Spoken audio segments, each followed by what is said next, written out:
Good morning everyone. तब बताइए कल जो पढ़े बड़े थे कुछ पल्ले पढ़ा कि नहीं है? कल तो 10-15 मिनट क्लास ऐसे ही चला गया। क्या पल्ले पढ़ा? पल्ले मतलब क्या होता है? समझ में आए कि नहीं? आप तो आती हैं फिर गायब हो जाती हैं, आएंगी गायब हो जाएंगे। और भी कोई लोग हैं, 2-1 लोग हैं कि बस क्लास में आते हैं अपना प्रेजेंटेशन कभी कभी देने। शादी किसकी? क्या भाई था? नहीं तो वो जरूरी था, वो ज़्यादा जरूरी है शादी, क्योंकि उसमें कई सारी चीज़ मिलते हैं ना, पैसा मिलता है, कपड़ा मिलता है। चलिए आप भी कल गए थे काफ़ी टाइम से, टॉपिक खत्म होने वाला है। चलिए अच्छा बताइए कल क्या क्या हो चुका था? आप दो महारथी बताएं। आप कल आए नहीं थे, वो हमें पता है। और धीरे धीरे चेहरा तो सबका याद हो गया, नाम बेशक न याद हो लेकिन चेहरा तो सबका याद हो गया। कुछ लोग क्लास में जो ज़्यादा एक्टिव रहते हैं उनका नाम भी याद हो गया। पहले बताइए कौन कौन आंसर लिख के लाया? कोई नहीं। आंसर क्यों नहीं लिख के लाया? इसके पीछे का रीजन, कोई एक रीजन। आवाज हो जा रहा है क्या? आंसर क्यों नहीं लिख के लाए?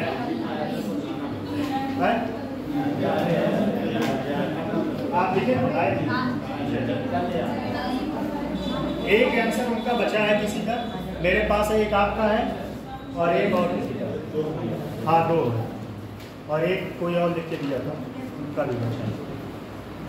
बताइए आंसर लिखना गुनाह है क्या? है? आप आंसर लिख के लाई? हाँ सर, कोशिश तो करिए। कोशिश मतलब आंसर लिख के लाए हैं कि नहीं? सर कल भी लिखा था, आज तो मैं थोड़ा मतलब पूरा नहीं लिख पाया था। कौन कौन लिख के लाए आंसर? आप लिख के लाई? बहुत अच्छा। आप? चलिए अच्छी बात है। नहीं लिख के लाए वो भी अच्छी बात है, जो लाए वो भी अच्छी बात है। चलिए ठीक है, आप लोगों का सुरक्षा, आप लोग स्वतंत्र हैं। स्वतंत्रता किसके तहत मिलता है? कौन सा मौलिक अधिकार? प्राण और दैहिक स्वतंत्रता। 21 और वाक और अभिव्यक्ति की। सही। चलिए कल क्या क्या हो चुका था? आकस्मिक निधि, संचित निधि, लोक लेखा। संचित निधि में क्या क्या बता दिए? राजस्व और क्या था? पूंजीगत और ऋण। चलिए अब एक लोगों से पूछते हैं। चलिए आप दोनों में से दोनों लोग मिलकर बताइए ऋणगत में क्या होता है? ऋण लेखा। तेज बोलिए, यहाँ तक आवाज है। ऐसा नहीं कि हमें कम सुनाई देता है, लेकिन वहां से आता नहीं। पूरा क्लास सुने, जल्दी बताइए। नोट्स देख के नहीं, नोट्स देख के नहीं। अच्छा क्वेश्चन ये था ऋण लेखा। ऋण लेखा ऊपर देखने नहीं होगा, कहीं लिखा होता है। अच्छा यार अच्छी बात है। चलिए मैं ये आया, बोलिए क्या?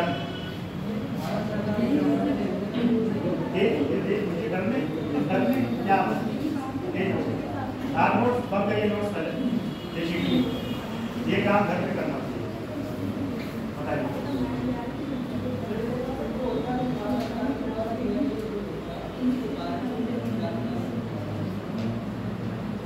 चलिए और आप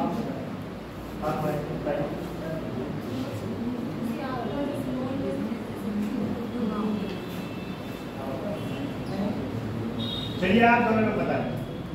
आप दोनों लोग बताएं। सर बॉन्ड का बताएं। आवश्यकता पड़ने पर बॉन्ड के माध्यम से सरकार को मार्केट से पैसा लेती है, चलिए और बताइए पूंजीगत। बहुत आसान, आप तीनों लोग पूंजीगत। ये सिंपल सी बात है, बोल तो नहीं आए। ये कौन सी बात है? आप लोग बताएं। पूंजीगत मशीनी माध्यम नहीं, मशीन माध्यम नहीं, फिजिकल में क्या जो भी इंफ्रास्ट्रक्चर हुआ, फिजिकल चीजें उससे इन्वेस्टमेंट। ठीक, राजस्व क्या होता है? राजस्व बताएं नेहा जी, आप बताएं। राजस्व एक आपके नाम की है, पूरा एकदम विश्व छा गई है, पता है नाम का? नेहा सिंह राठौर, बहुत जबरदस्त डिबेट करती है। चलिए बताइए आप, राजस्व सर जो मतलब ब्याज से मिलता है सरकार को और टैक्स वगैरह जो होता है वो क्या होता है? फिजिकल होता है कि क्या होता है? फिजिकल होता है। ठीक। कौन बताएगा आकस्मिक निधि का पैसा कितना है? उसमें पैसा कितना रहता है आकस्मिक निधि? 600। अच्छा, एक अगर व्यक्ति से पूछे आकस्मिक निधि क्या होता है, बताएं आप दोनों लोग। हाँ, उसमें से पैसा से निकाल के यही ना पता आपातकाल के समय मेन की फैक्टर पकड़ा के ना। चलिए आप बताएं। ऋण लेखा, सॉरी लोक लेखा ही बताइए,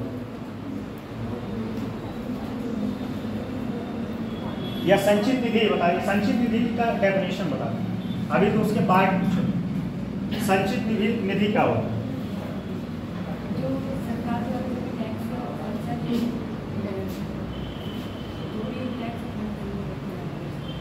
इसमें विधानसभा की अनुमति जरूरी है।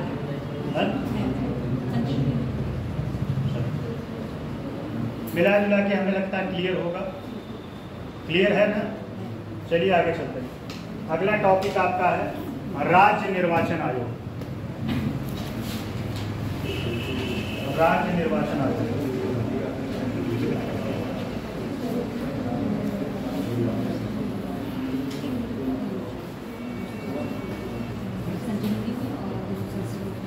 आयोग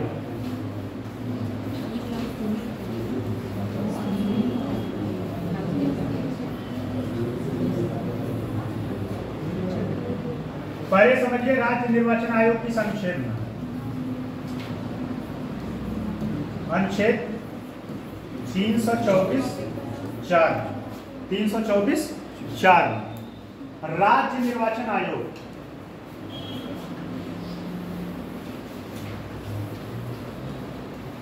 पहला समझिए, राज्य निर्वाचन आयोग का सदस्य या कार्य प्रणाली पहले समझिए। कार्य प्रणाली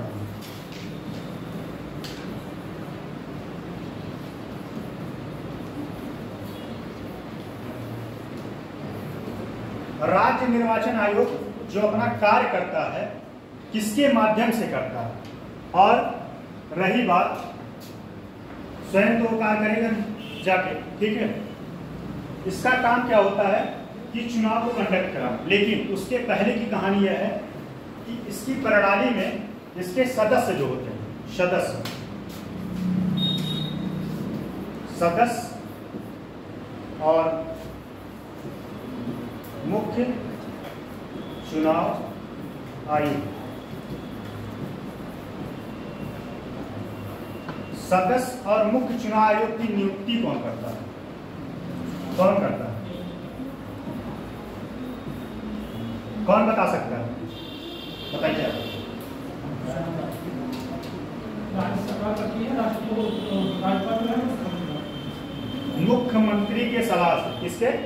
मुख्यमंत्री या मंत्रिमंडल। जब मुख्यमंत्री की बात की जाएगी तो सारे लोग आएंगे।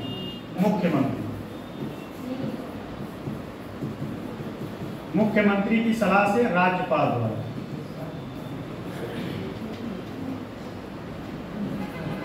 मुख्यमंत्री की सलाह से राज्यपाल द्वारा। ये पहली बात हुई। इसमें कितने मेंबर होते हैं? कितने मेंबर होते हैं, कौन बता सकता है? कोई बता दे। केंद्र का तो बता दें। केंद्र में कितने होते हैं बताइए? केंद्र में कितने होते हैं? 3। बहुत से। और 2 कब थे? 3 की व्यवस्था कब से की गई? 3 की व्यवस्था कब से की गई थी? किस सन से? कौन बता था? आप बताइए। 89 तक, 1989 तक 2 सदस्य था, तो उसमें पारदर्शिता थोड़ा कम हो जाता था। तीन सदस्य जो था उसमें पारदर्शिता ज़्यादा हो गई बासमती।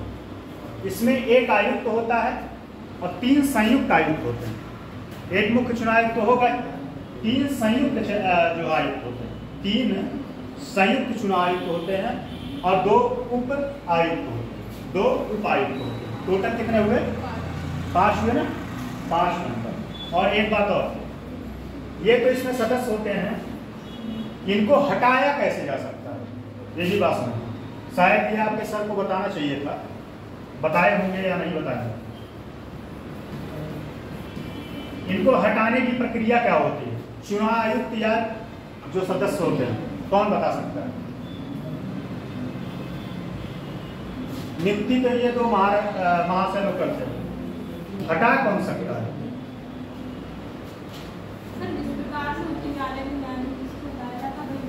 प्रक्रिया हो गई सही, लेकिन हटाता कौन है? प्रक्रिया हो गया, प्रक्रिया हटाता कौन है? और हटाने की प्रक्रिया शुरू कहाँ से होती है? कौन बता सकता है? आप बताइए, हटाने की प्रक्रिया शुरू कहाँ? विधानमंडल से। हटाता कौन है? सबसे पहले प्रस्ताव पारित किया विधानमंडल, उसके बाद हाईकोर्ट में जाता है, हाईकोर्ट में जाता। हटाता कौन है? बस इतना पूछ है। ये टेक्निकल पॉइंट, जैसे लोग सुनिए, इसी का एक लिंक मैं और बता रहा था। जैसे लोक सेवा आयोग के राज्य लोक सेवा आयोग होते हैं, ये पीसीएस में क्वेश्चन मेरे मुंह से निकल गया, आप नहीं लेंगे। प्रिलिम्स का कसम खा लिए कि क्वेश्चन का नाम नहीं लेंगे, ले लिया करें जैसा आप लोगों का मन हो। बताइए हमारा प्रीलिम्स पढ़ाने का यहाँ वो नहीं है, ठीक है। फिलहाल सुन लीजिए, पिछले ही साल प्रीलिम्स में क्वेश्चन भी आया था कि राज्य लोक सेवा आयोग को कैसे हटाते हैं, या किसके सहमति से या किसके द्वारा हटाया जाता है। तो सेम प्रक्रिया इसमें भी वही लगता है। ये दोनों बात समझिएगा। इतनी बात समझ में आएगी नहीं कि हौश पौश हो रहा है, बात क्लियर है ना? हौश पौश मतलब नहीं जानते, इंग्लिश वर्ड है, हिंदी नहीं बोले हैं, ठीक। ये तो इनके कार्य प्रणाली हो गया। किस आर्टिकल में है? पहली बात तो ये इतने सदस्य मिलके ये चुनाव को जो है कंडक्ट करा पाएगा, लेकिन चुनाव को कराने की जिम्मेदारी किसके पास? जिला, किसके पास? जिला अधिकारी के पास। जिला अधिकारी या डिस्ट्रिक्ट कलेक्टर। डिस्ट्रिक्ट कलेक्टर ये जो होता है, ये राज्य का जिले का निर्वाचन अधिकारी होता है। किसके? जिले का। अब ये बात समझिए, सबको अलग अलग समझिएगा। ये कार्य इसलिए करता है, ये अपनी जो है कार्य इसको देता है कि आप भाई हर जिले में जाके चुनाव करा नहीं सकता ये हर जिले में जाके। इनके पास एक और बैड चीज है कि चुनाव आयोग जो होता है, इनके पास अपना कोई ठोस बल नहीं होता। ये बहुत ड्रॉबैक है, इनके पास अपना कोई ठोस बल नहीं होता। यह जो है केंद्र सरकार से सहायता मांगते हैं। तो राज्य का मतलब जिले का निर्वाचन अधिकारी कौन हो गया? जिला कलेक्टर, ठीक। ये जो है चुनाव कराता है। चुनाव कैसे कराता है? इसके मार्गदर्शन में पर्चा दाखिला होगा और वोटिंग होगा, और फिर उसके बाद प्रधान को नियुक्ति पत्र भी यही देता है। अब इसकी भूमिका में समझिए। भूमिका में क्या क्या करवाता है? पहली बात, यह जो है डेट जारी करता है, चुनाव कब होगा, चुनाव कब होगा, चुनाव चिन्ह, चुनाव चिन्ह देता है, और क्या देता है? कल बताए थे भूमिका, कौन बता सकता है? चुनाव की तारीख, डेट, बात हो है। चलिए आप बताइए भूमिका। नहीं, हम चुनाव आयोग का जिला जिला अधिकारी जिले का निर्वाचन अधिकारी होता है, उसकी भूमिका भी एक खास होती है। पहले हम सुनिए, हम जिला जो राज्य निर्वाचन आयोग है वह क्या क्या कार्य करता है ये पूछ रहे हैं। जिला अधिकारी नहीं, जिलाधिकारी नहीं पूछना, क्वेश्चन को समझिए। और राज्य निर्वाचन आयोग जो है वह क्या क्या काम करता है, भूमिका क्या है? राज्य निर्वाचन आयोग पंचायती राज में चुनाव होते हैं, वो सही बात है, वो तो हो। तब प्रभावी काम करता है। हाँ, चुनाव के लिए आवेदन करने का काम करता है। वो हो गया, 2 पॉइंट हम बताए। कितने चरण में होगा? हाँ, जबकि अनाउंसमेंट डेट घोषित करता है। ये सही अगर घोषणा। आपको और डीपीओ प्रत्याशी है, हैं? डीपीओ प्रत्याशी जो होते हाँ। हैं डीपीओ वाले, उनकी सर्टिफिकेट देने का काम करता है। सर्टिफिकेट। उनको पद और गोपनीयता और की बात है। चुनाव कितने प्रणाली में होगा, यह भी व्यवस्था यही है। चुनाव कितने चरण में, प्रणाली में कितने चरण में, कितने चरण में। और एक बात और बता दें, समझिए, मेंस में आपके क्वेश्चन यहाँ से नहीं बनेगा, ये आपका प्रीलिम्स का। यह कभी नहीं पूछेगा कि राज्य निर्वाचन आयोग के सदस्यों का चुनाव कैसे होता है, ठीक है। क्वेश्चन आएगा राज्य निर्वाचन आयोग की भूमिका का परीक्षण करो, क्वेश्चन आपका ये होगा, ठीक है। लिख लीजिए, क्वेश्चन लिख लीजिए। राज्य निर्वाचन आयोग, राज्य निर्वाचन आयोग, आज आप पहली बार आए हैं क्या? लाल शर्ट वाला भैया, आप पहली बार आए हैं क्या? अच्छा, दूसरी क्लास। क्या नाम है आपका? रविंदर। अच्छा, हमें यहाँ तक आवाज़ सुनाई देता, पता नहीं मेरे कान बसते हैं कि क्या है। ये पीछे वाला डिस्टर्ब करता है, पीछे वाला, इसीलिए खिड़की वहाँ से बंद कर देना चाहिए। हैं? क्या वो? ट्रैफिक की आवाज़ आती है, वहाँ से आवाज़ ज़्यादा आता है। ये जो है इसकी भूमिका है, ठीक। और एक बात और, क्वेश्चन लिखिए, राज्य निर्वाचन आयोग, राज्य निर्वाचन आयोग के भूमिका का परीक्षण करें। अच्छा, एक बात ध्यान दीजिएगा, पंचायती राज अलग टॉपिक है, उसको अलग से पढ़ाया जाएगा। पंचायती राज व्यवस्था एक अलग टॉपिक है। अब इतना आपको लिखने के सामर्थ है तो लिखिए। उसके बाद आज एक और टॉपिक है, खत्म। उसके बाद कि विशेष राज्य का दर्जा देने के लिए क्या कंडीशन, शर्तें, क्राइटेरिया होना चाहिए। आज ये 2 टॉपिक पढ़ाने के बाद आपका ये टॉपिक कंप्लीट हो जाएगा। आप हेडिंग चेक कर लीजिएगा, जो जो टॉपिक था सब उसमें खत्म हो रहा है। मिलाइए एक बार, मिलाइए क्या क्या टॉपिक था। 7वां चैप्टर में क्या क्या लिखा है? कम से कम कुछ तो था, लगे कि हाँ क्या पढ़ रहे हैं भाई, टॉपिक जितना लिखवाए हैं सब पढ़ाए कि नहीं पढ़ाए कि बीच में छोड़ दिए। क्या क्या टॉपिक था, कोई तेज बोले।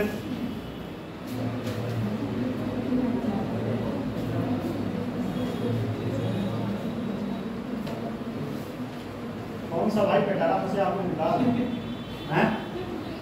चलो यार, आप तो नहीं बता पाते। देखिए, जितनी बातें समझ में आ गई यही बात अब आपको लिखना है, ठीक है।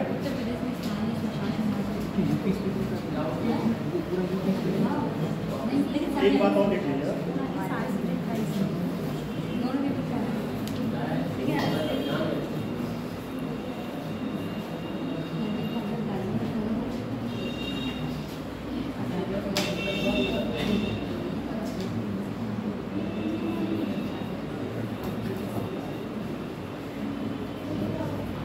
पंचायत का चुनाव। चलिए आप बताएं, आपका नाम क्या है? नाम मुझे आपको बोल दो। पंचायत जो होता है, ठीक है, पंचायती राज व्यवस्था के कितने चरण? हाँ, इसको हियरार्की जो बांटा गया 73वां और 74वां संविधान संशोधन के द्वारा, उसको कितने स्तर पे है वह? ग्राम पंचायत और और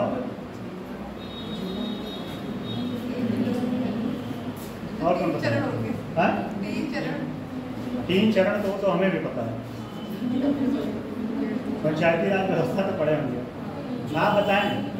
हाँ बताइए। ग्राम पंचायत, क्षेत्रीय पंचायत और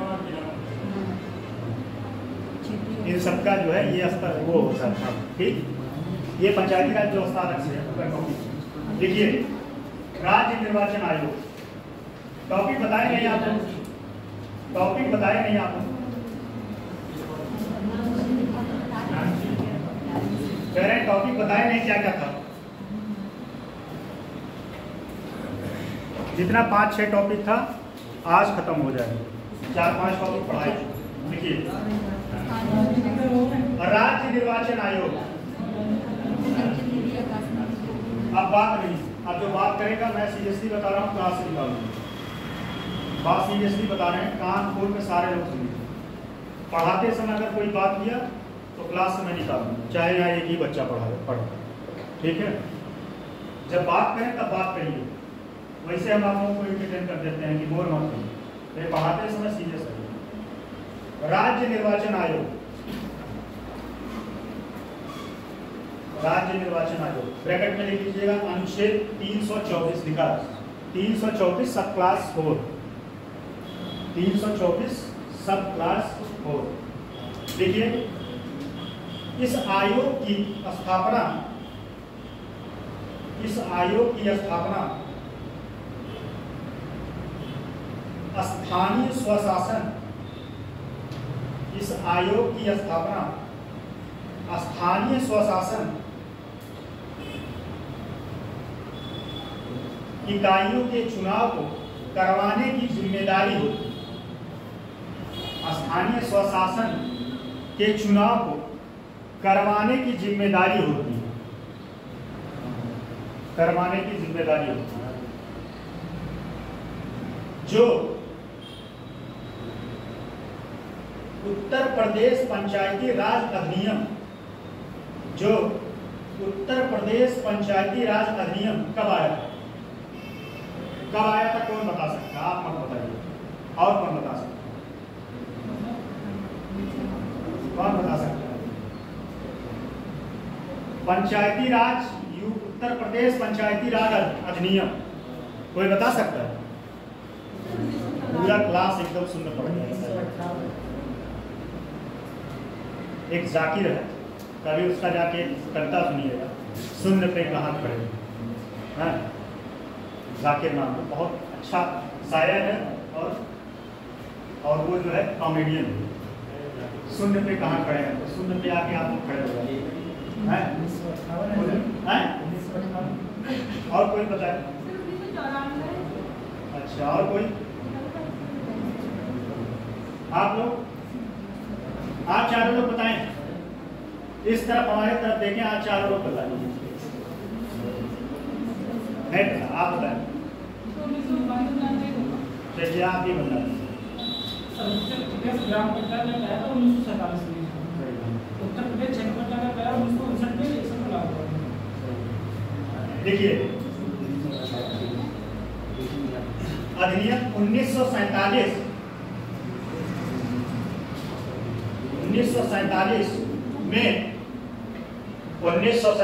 में प्रख्यापित किया गया है। 1947 में प्रख्यापित नहीं लिख पाया, प्रख्यापित। मैं इंग्लिश वर्ड इसलिए खोज के लिखवाता हूँ कि जिससे थोड़ा सा आपका आंसर अलग लिखे। प्रख्यापित किया गया था। इसके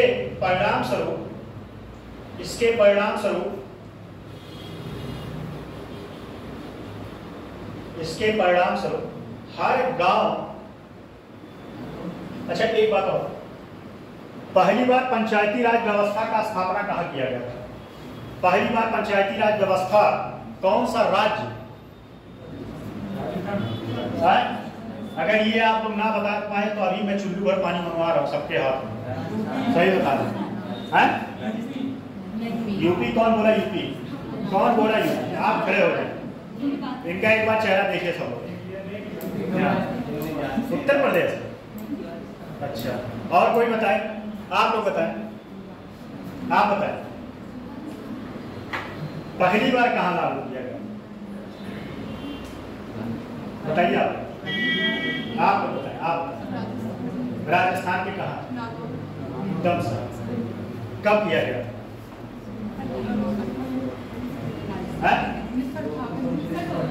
और कौन बताएगा? ये आसपास पहुंची है। और कौन बताएगा? आप बताइए। न्याय जी आप बताएं। कृष्णपाल जी आप बताएं। हैं? एग्जैक्ट डेट ध्यान नहीं आ रही है। आप बताएं, आप बताइए। 1969 सही 1959, 63 नहीं भाई। हाँ। ठीक, लिखिए। कुछ गांवों के लिए ग्राम सभा और ग्राम पंचायत, कुछ गांवों के लिए ग्राम सभा और ग्राम पंचायत क्या हो?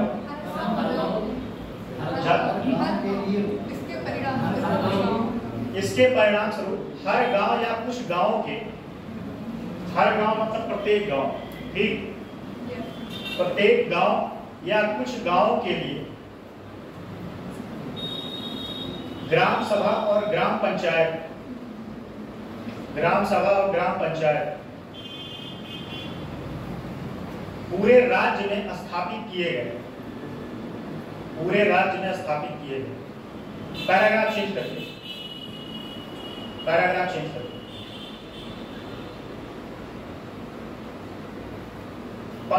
पैराग्राफ चेंज करके 1 मिनट थोड़ी बात समझिए। पंचायती राज व्यवस्था को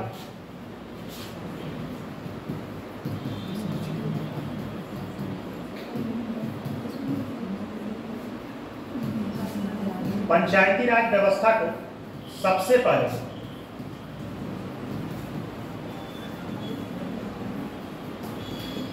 संवैधानिक दर्जा देने का मांग कौन किया?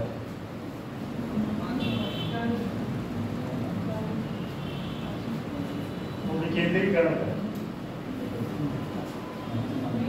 शुरुआत पंडित जवाहरलाल नेहरू ने की थी 1952 से। और कौन बता सकता है? कौन पूरा बता सकता है? आप बताएं। संविधान सभा में श्री नारायण थे, उन्होंने संविधान सभा में बहस की थी। कब स्टार्टिंग में बहस हुआ? आजादी के बाद एलएम सिंधी समिति बनी थी बहुत सही। 1966 में राजीव गांधी सरकार ने वो मानते हैं। पीसीएस में क्वेश्चन पूछा, उसके बाद अंत में होता है वो कब का है? 1989 एकदम सही, बहुत याद किए हैं। हाँ, सीख लीजिए आप। ये एकदम एग्जैक्ट जितना पॉइंट होता है सब पॉइंट होता है। यही बात मैं भी बोलता हूँ। देखिए, पंचायती राज संस्था को विभिन्न लोगों ने इसे संवैधानिक दर्जा देने की वकालत, विभिन्न लोगों ने इसे संवैधानिक दर्जा देने की वकालत की, जिनमें एल.एम. सिंघवी और पी. थंगुन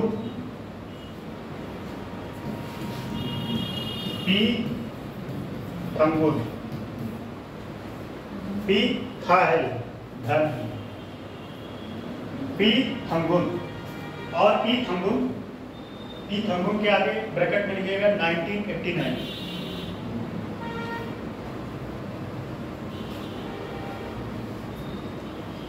समिति और कुछ अन्य लोग कुछ, एक बार स्टेटमेंट बोलिए थोड़ा सा, क्या लिखे? आप बताएं क्या लिखे? लाइन पढ़िए, एक मिनट। नहीं, पूरा लाइन पढ़िए।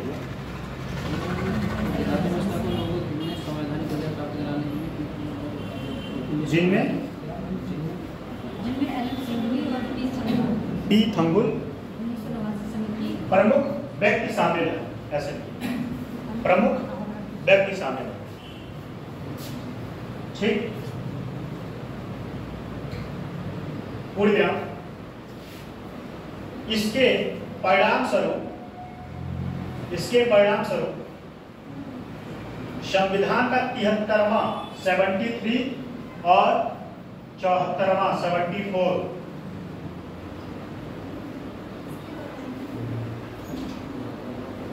संशोधन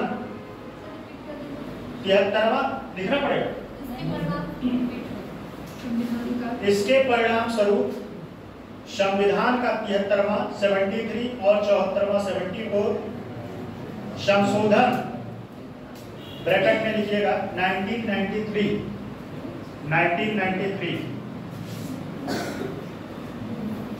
में 24 अप्रैल को या 24 अप्रैल से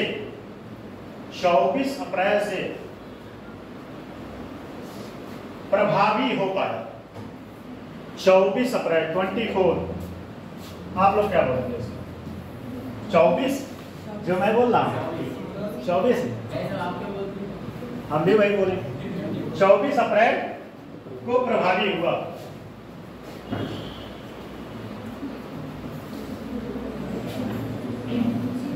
तथा देखिए, तथा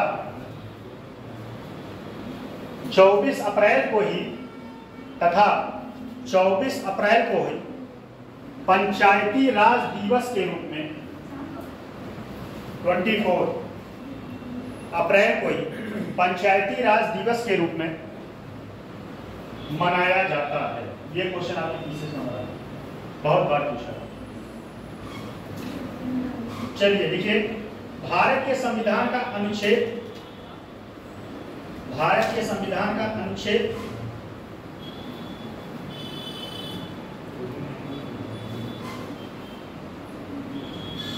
भारत के संविधान लिखिएगा। भारत के संविधान के अनुसार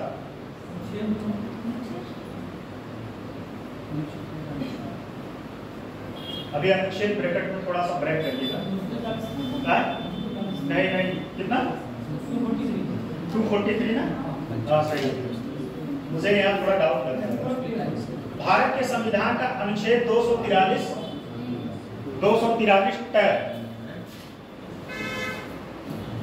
243 टैब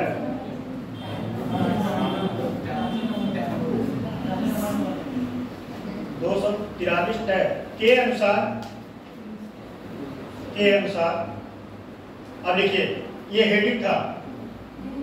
भारत के संविधान का अनुच्छेद 243 टैग के अनुसार हेडिंग है। देखिए, पंचायतों के लिए चुनाव की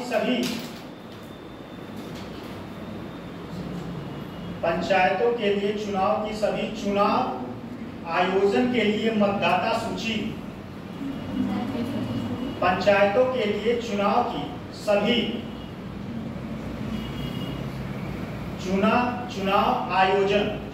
आयोजन के लिए मतदाता सूची कितने ने प्रधानी वोट दिए? पैसा दिए थे? पैसा लड़े थे? जीते थे नहीं? पैसा लेके वोट दिए? कितने ने पैसा लेके वोट दिया? पैसा लेके कोई वोट दिया है कि नहीं दिया? चलिए, प्रधान सुनता है? सुनता है, ठीक। पैसा लेके वोट कभी मत दीजिएगा। प्रधान से बोलिएगा काम करे, मेरा पैसा नहीं चाहिए। मतदाता सूची को तैयार करने के निर्देश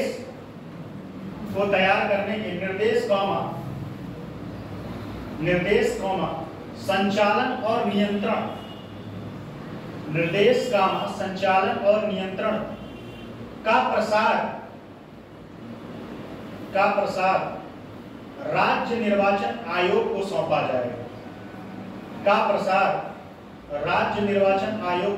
सौंपा जाएगा। पूर्णविराम, जिसमें लिख पा रहे हैं, जिसमें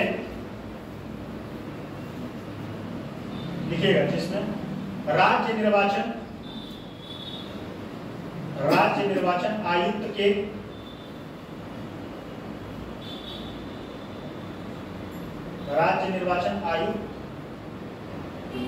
और लिखिएगा और गवर्नर या ब्रैकेट में लिख लीजिएगा वही राज्यपाल, गवर्नर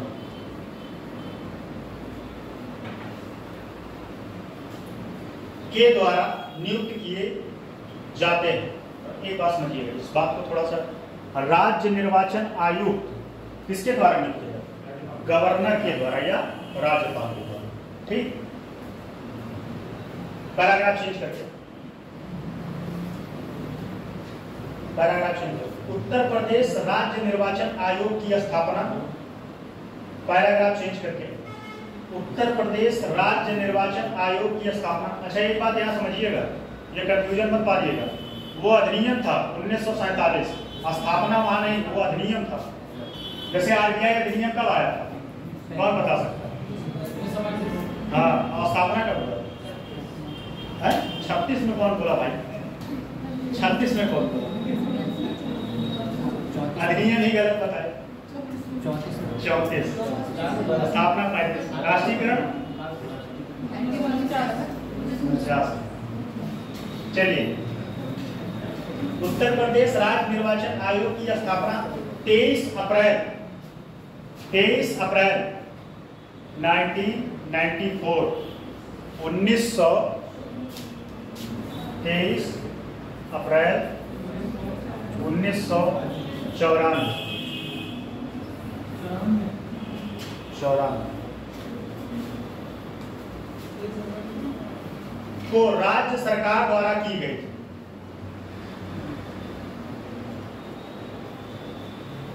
पूर्णविराम पंचायत राज नियमों का कार्य दो अलग अलग पंचायत राज नियमों का कार्य दो अलग अलग अधिनियमों द्वारा व्यवस्थित होता है। दो अलग अलग अधिनियमों द्वारा व्यवस्थित होता है। एक व्यवस्थित होता है, एक ग्राम पंचायतों के लिए, दूसरा क्षेत्र पंचायतों और जिला पंचायतों के लिए जिनमें जिला मजिस्ट्रेट जिलों में सभी प्रधानों और ग्राम पंचायतों के जिनमें जिला मजिस्ट्रेट जिलों में सभी प्रधानों और ग्राम पंचायतों के सदस्यों के चुनाव के आयोजन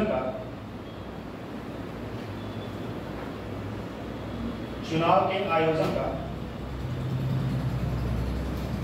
पर्यवेक्षण, ब्रैकेट में लिख लीजिएगा, निगरानी, पर्यवेक्षण करता है पूर्णविराम करता है पूर्णविराम। उसी तरह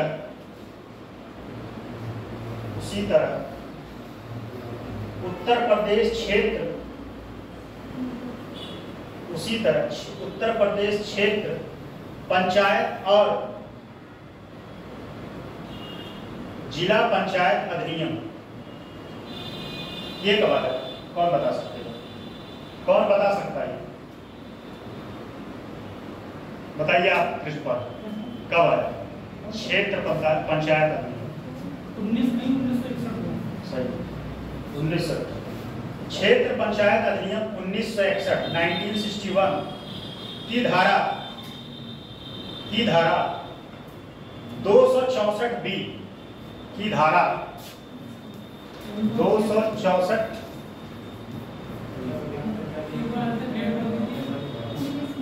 1961 की धारा 1961 की धारा 264 सब क्लास इसमें बी लिखिएगा के अनुसार जिला पंचायतों के अध्यक्ष और सदस्यों जिला पंचायत के अध्यक्ष और सदस्यों जिला पंचायत के अध्यक्ष और सदस्यों और क्षेत्र पंचायत के प्रमुख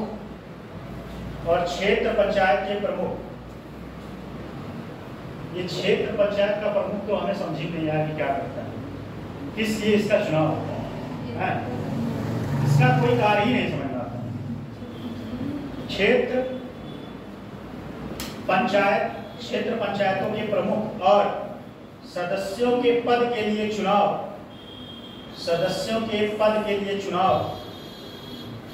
आयोजित करने की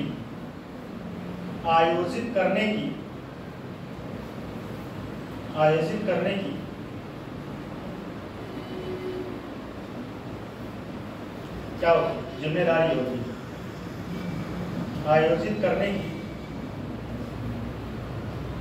ऐसे लिखिएगा, आयोजित करने का प्रबंध राज्य निर्वाचन आयोग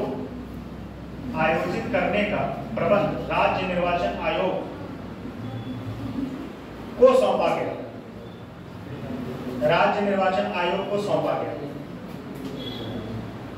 फिर अब अगला पॉइंट लिखिएगा, नगर पालिका अधिनियम कब आया? कौन बता सकता है? आप लोग चलिए कृष्णपाल जी बताएं। नगर पालिका अधिनियम 1916 का सही। अच्छा, कौन बता सकता है कि सबसे पहले नगर पालिका की स्थापना कहाँ की गई? ये पीसीएस का क्वेश्चन आया है।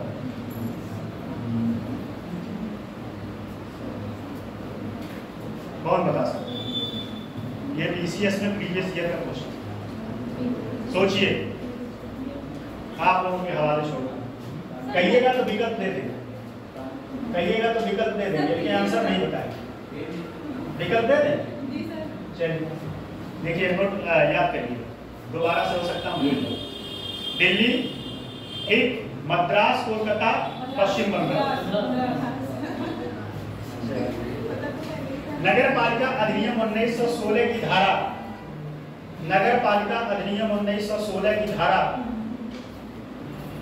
13, ये गाना सुने नहीं? 13B 1 2 3 4।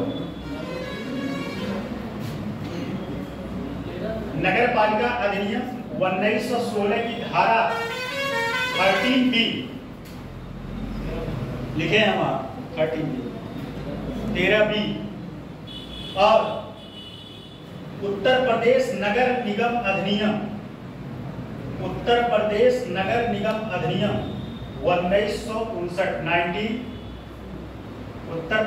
नगर निगम अधिनियम 1959 की धारा 45 के अनुसार अध्यक्षों, सदस्यों, महापौर और नगर सेवकों के संचालन के लिए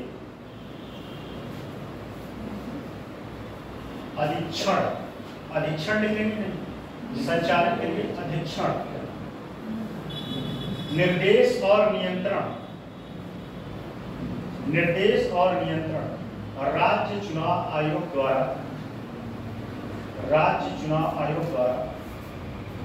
किया जाता है। अब एक क्वेश्चन बताइए सब, कॉन्सेप्ट है, महापौर का चुनाव किसके द्वारा किया जाता है? पहले बताइए, महापौर होते कहाँ? पहला क्वेश्चन कहिए। मंडल। अच्छा, कौन बोला मंडल? सही है, कम से कम बोलते तो हैं, यही बहुत बड़ी बात है। हाँ, कुछ भी बोलिए, गलत नहीं बोलिए, लेकिन बोलिए। और कौन बताए?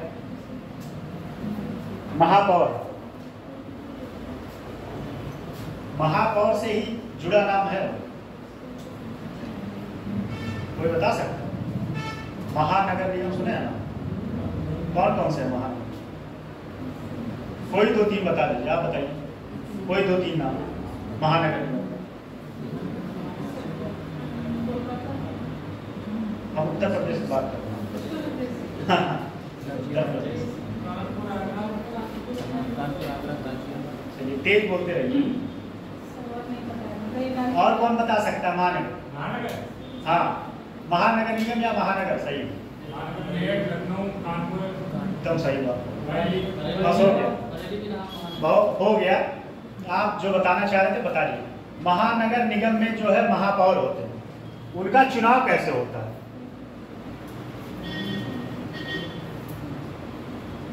महापौर छोड़ते हैं, चलिए जाने दीजिए, समझाएंगे उसमें टाइम जाएगा। वैसे बता, पहली बात तो समझिए, मुख्यमंत्री और प्रधानमंत्री सेम वो भी वही। जो महानगर निगम होता है डायरेक्टली उसका चुनाव नहीं होता, ठीक, पार्षद का चुनाव होता है। किसका होता है? पार्षद का चुनाव होता है। लेकिन वह किसी पार्षद नहीं पता, पार्षद को क्या पता है? सर आप पूरी स्ट्रक्चर समझा दीजिए। पार्षद स्ट्रक्चर समझाने में टाइम ज़्यादा चला जाएगा ना, क्योंकि वो तो महापौर, इनका चुनाव कौन करता है? पहली बात तो इनका चुनाव होता नहीं, पार्षद करते हैं।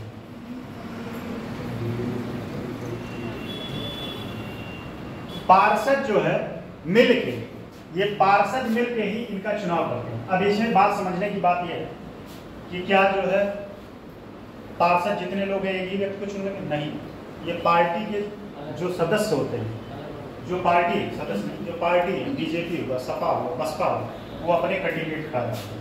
क्या करते हैं? जैसे इलाहाबाद में अभिलाषा गुप्ता बीजेपी से, कौन थी? अभिलाषा गुप्ता, ठीक, वो पार्टी से होते हैं। ये पार्षद जो है उनको चुनने का काम करते हैं, उनको चुनने का काम, ठीक। ये पार्षद जैसे प्रधान होते हैं, ठीक, वैसे पार्षद होते हैं महानगर निगम में, और इनका वार्ड होता है। क्या होता है? वार्ड होता है, इनका वार्ड होता है। चुनाव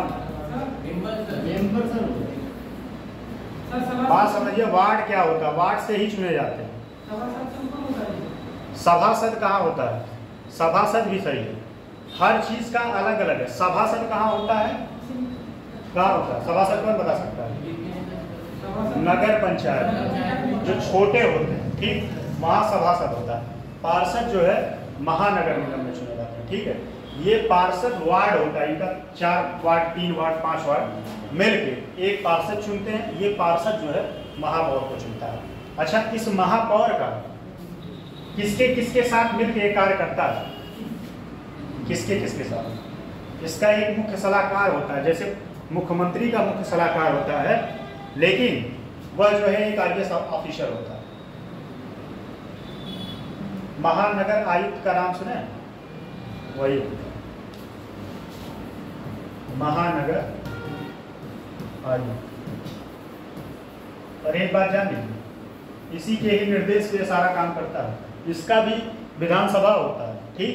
ये महापौर जो होता है, जो महानगर निगम होते हैं, वहाँ इनकी असेंबली पूरी रहती है, वहाँ से पार्षद लोग बैठते हैं, ये अध्यक्षता करती हैं, इनका ये सलाहकार होता है, ठीक। चलिए, ये वैसे टॉपिक था नहीं समझाने वाला, टॉपिक से अभी तक हम क्या बताएं? सर वो भी तो समझ में नहीं आ रहा है, अभी तक हम नहीं बताएंगे। थोड़ा सा मुझे डिफरेंस लगा। क्या बताएं?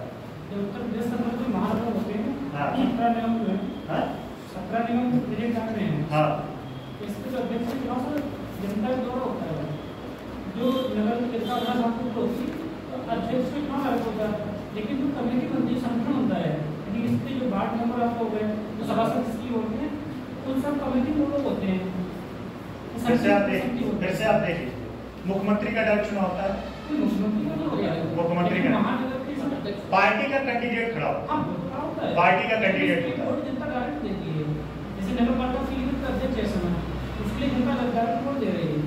आप देख लीजिएगा, गूगल कर लीजिएगा, जहाँ तक मैं जानता हूँ, बहुत किताब पढ़ा हूँ, ठीक है, और उसके बाद लक्ष्मीकांत पढ़े हैं, CIT कलेक्शन पढ़े हैं, तो महापौर के चुनाव का नहीं। महापौर जो है वो क्या होता है? वो कैंडिडेट होता है किसी पार्टी का। चंडीगढ़, दिल्ली, पंजाब में हाँ, बहुत सारी जगह ये व्यवस्था नहीं है, ये मैं लिखवाया था पहले ही, कुछ जगह ये व्यवस्था नहीं है, इसलिए मैं टॉपिक में उलझ गया। अब ये टॉपिक मेरा दूसरा टाइम जा रहा है, आप सुनिए। हाँ, वो तो ये जो है, ये सभासद जो है मिलके आप पढ़ लीजिएगा, किताबें पढ़ लीजिएगा, बहुत किताबें पढ़ेंगे, ठीक है। जो कंफ्यूजन रहेगा, देखिए जो कंफ्यूजन रहेगा वो मैं बोल नहीं सकता, और यहाँ खड़े होने का मतलब मैं क्लियर करके खड़ा हुआ हूँ। हाँ, अभी हाल ही में रिसेंट में चंडीगढ़ का एक मैटर उठा था और कहाँ चला गया था? High court. जो चंडीगढ़ पंजाब का हाई कोर्ट है वहाँ मैटर चला गया था। वो जब चुनाव हो रहा था वो बैलेट पेपर ही गायब था, मैटर उठा था। बात समझ में आया कि आपको क्लियर हुआ कि नहीं? पहले बताया महापौर का चुनाव ये हाँ सही, खुद से पढ़ लीजिए तो और अच्छी बात है।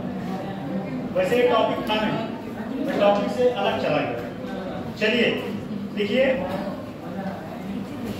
पूरा टॉप कंप्लीट हो गया ना। लिखिए, उत्तर प्रदेश राज्य निर्वाचन आयोग के कार्य।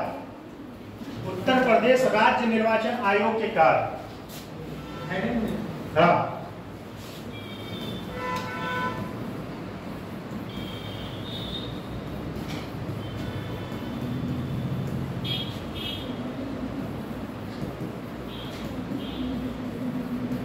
कार्य पहला क्या है? देखिए कार्य में लीजिए पहला, मतदाता सूची तैयार करना। मतदाता सूची, मतदाता सूची, चिन्ह, चुनाव चिन्ह, चुनाव चिन्ह की घोषणा करना। सॉरी, चुनाव चिन्ह देना, ठीक।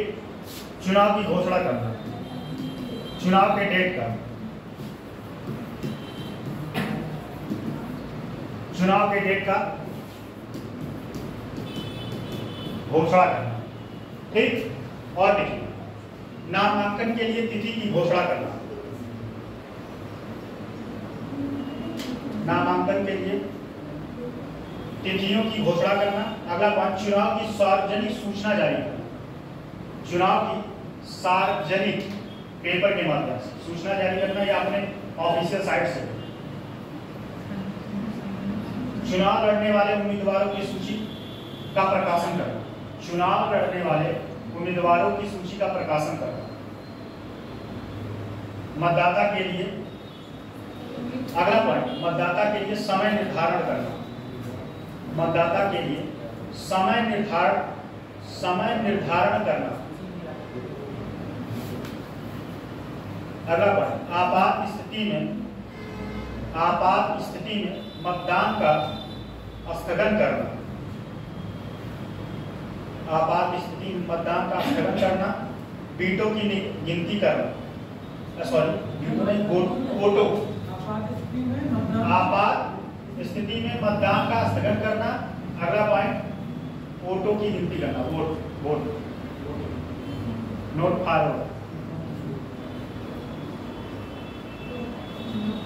ठीक। अब चलिए, उत्तर प्रदेश में राजनीतिक दल। अब अगला टॉपिक आपका है उत्तर प्रदेश में राजनीतिक दल। पहले बात समझिए, राजनीतिक दल क्या है।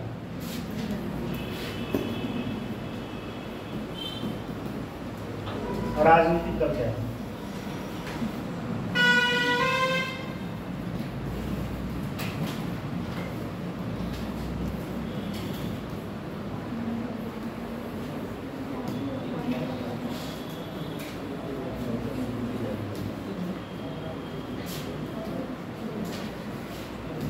देखिए, राजनीतिक दल कितने प्रकार के होते हैं, लिख लीजिए। एक होता है प्रक्रियाशीलवादी।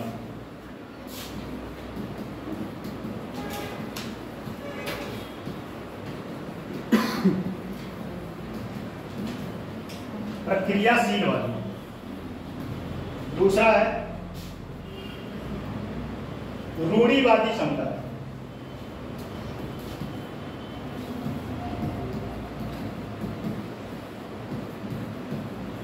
अभी सबके बारे में मैं समझा दूंगा। रूढ़िवादी समुदाय। और तीसरा है लिबरल पार्टी।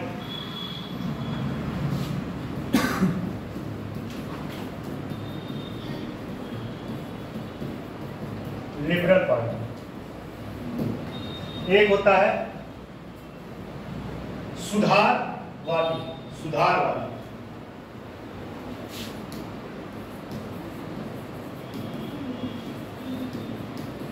सबके बारे में समझ।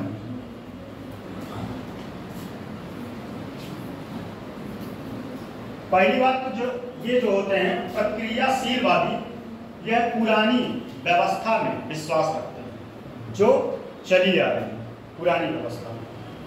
पुरानी व्यवस्था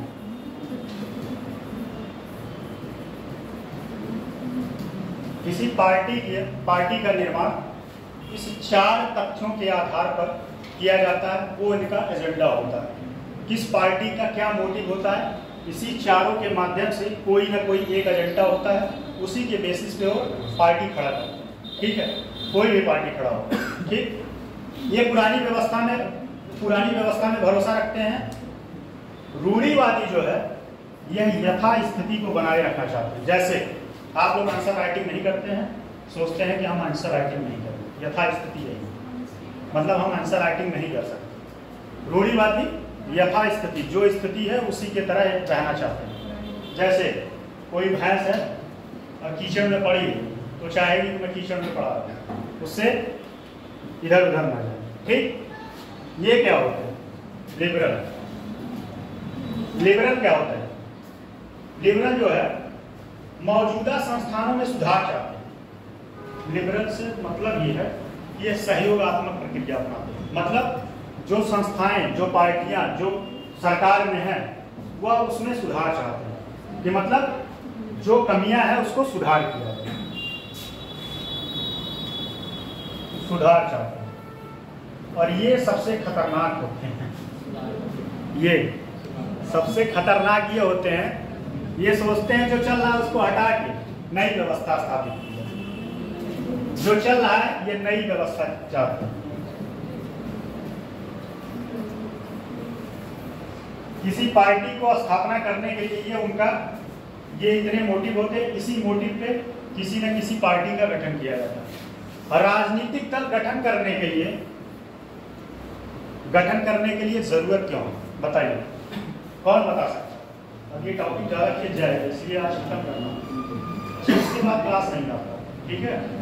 तो आज पढ़िए, मस्त हो गया, समझा भी देंगे। बताइए, किसी पार्टी को गठन करने के पीछे मोटिव क्या होता है? मोटिव क्या होता है? पार्टी किसी एक व्यक्ति से गठित हो जाएगी? है? पार्टी गठन करने के लिए सबसे पहले तो जनता होना चाहिए। क्या होना चाहिए? जनता या सदस्य। जनता नहीं कर सकते, सदस्य। और बात, विचारधारा। विचारधारा क्या है? ये नहीं कि एक व्यक्ति का विचारधारा कुछ और है तो दूसरा कुछ और चाहता है। एक ही विचारधारा। विचारधारा क्या होना चाहिए? एक ही विचारधारा। और अपनी नीतियों को इम्प्लीमेंट करना। जैसे कैसे? अपनी नीतियों का इम्प्लीमेंट कैसे कर पाए? कैसे कर पाए? बताइए, सोच रहे हैं, सोचिए। सरकार में आएंगे तब क्या करेंगे? सरकार में आएंगे। बीजेपी पार्टी का, सॉरी मेरा किसी पार्टी से मतलब नहीं, पार्टी ए का मोटिव था कि किसी विशेष मंदिर का निर्माण करना, और उसके मैनिफेस्टो में था कि समान नागरिक संहिता, किसी एक विशेष पार्टी, मान लीजिए ए, ठीक, और जम्मू कश्मीर को विशेष राज्य का दर्जा, क्या वो तो दिया है, धारा 370 हटाने, वो उसके मैनिफेस्टो में था। अब ये मैनिफेस्टो कब इम्प्लीमेंट कर पाए? कब कर पाए? जब वह सत्ता में। ये बात समझ में आई थी। पार्टी गठन करने के पीछे क्या क्या जरूरत है? पहली बात तो एजेंडा होना चाहिए। ये एजेंडा है। क्या एजेंडा? मोटिव।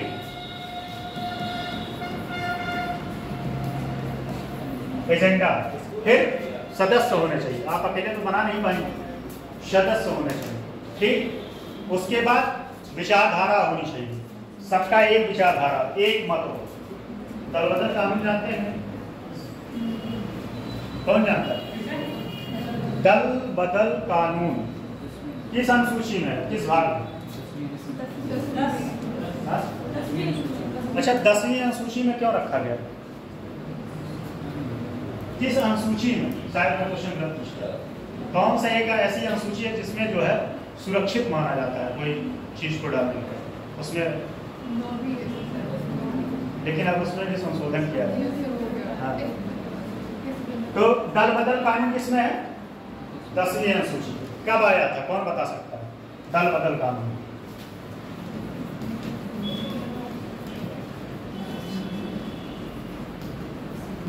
कौन बता सकता है? बताइए, कौन से संविधान संशोधन द्वारा? बहुत सही। 1985 इसमें क्या किया गया? दल बदल कानून क्या था? समझ लीजिए, ये भी पार्ट ही है, समझ लीजिए। पहले क्या होता था, जो दल बदल कानून नहीं था उसके पहले का, वो एक दिन बताए थे ना, आया राम गया राम। एक व्यक्ति ऐसे थे, एक ही दिन में 24 घंटे में 4 पार्टी ज्वाइन किए, 3 या 4 पार्टी हरियाणा के, और उन्हीं के नाम पे आया राम गया राम पड़ गया। वो आए फिर गए, फिर आए फिर गए, ठीक। तो इसमें होता क्या था कि व्यक्ति जो है चुनाव जीत के आता था, अपने पार्टी को छोड़ के दूसरे पार्टी में शामिल हो जाता है, आया राम गया राम, और वह विचारधारा से विपरीत जाके वोटिंग कर देता था, विचारधारा से विपरीत जाके वोटिंग कर देता था। जैसे आपका एजेंडा ये है कि हम इसी मोटिव पे वोट करेंगे और इसके अलग नहीं जाएंगे, पार्टी ने गाइडलाइन जारी कर दिया, आज जाके गाइडलाइन तोड़ के क्या करेंगे? वोट देंगे। दल बदल कानून उसके ऊपर लागू होगा। और दल बदल कानून लागू करने के पावर किसको होता है? कौन बता सकता है, ये बताइए। स्पीकर बहुत सही, स्पीकर का दल बदल कानून। और पहला बात, दल बदल कानून किसके ऊपर लागू नहीं होगा? अगर कोई व्यक्ति, ये हम 52वां संविधान संशोधन का बता रहे हैं, ध्यान दीजिएगा, दोनों में मिक्स मत करिए। एक और आया था 92, ये 52 है, ठीक है, 92 समझिएगा। 92 की 91 कौन बता सकता है? गलत लिखे हैं, 91 है, ठीक। पहले इसको समझिए, 92 संविधान संशोधन द्वारा दल बदल कानून किसके ऊपर लगेगा? अगर कोई व्यक्ति, मतलब कोई व्यक्ति नहीं, किसी पार्टी के सदस्य 1/3 सदस्य, 1/3 सदस्य पार्टी को छोड़ के किसी अन्य पार्टी में शामिल हो जाते हैं, तो उसके ऊपर दल बदल कानून नहीं लगता। 1/3 कितना होगा? 200 का 1/3 निकाल कर बताइए, जल्दी से बताइए।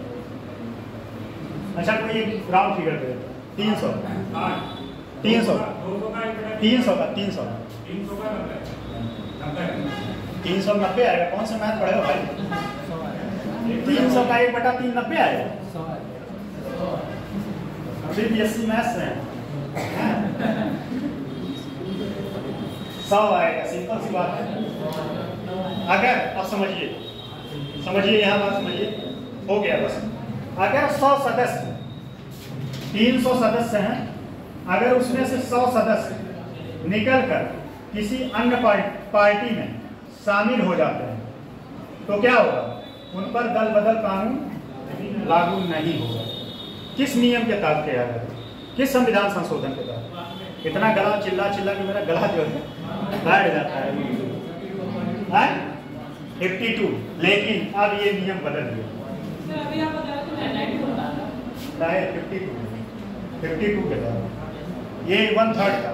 बात समझिएगा, मिक्स मत करिए। 1/3 किसमें था? 52 में, लेकिन अब नियम बदल गया, अब 2/3 हो गया। अब क्या हो गया? 2/3। और कौन से संविधान संशोधन?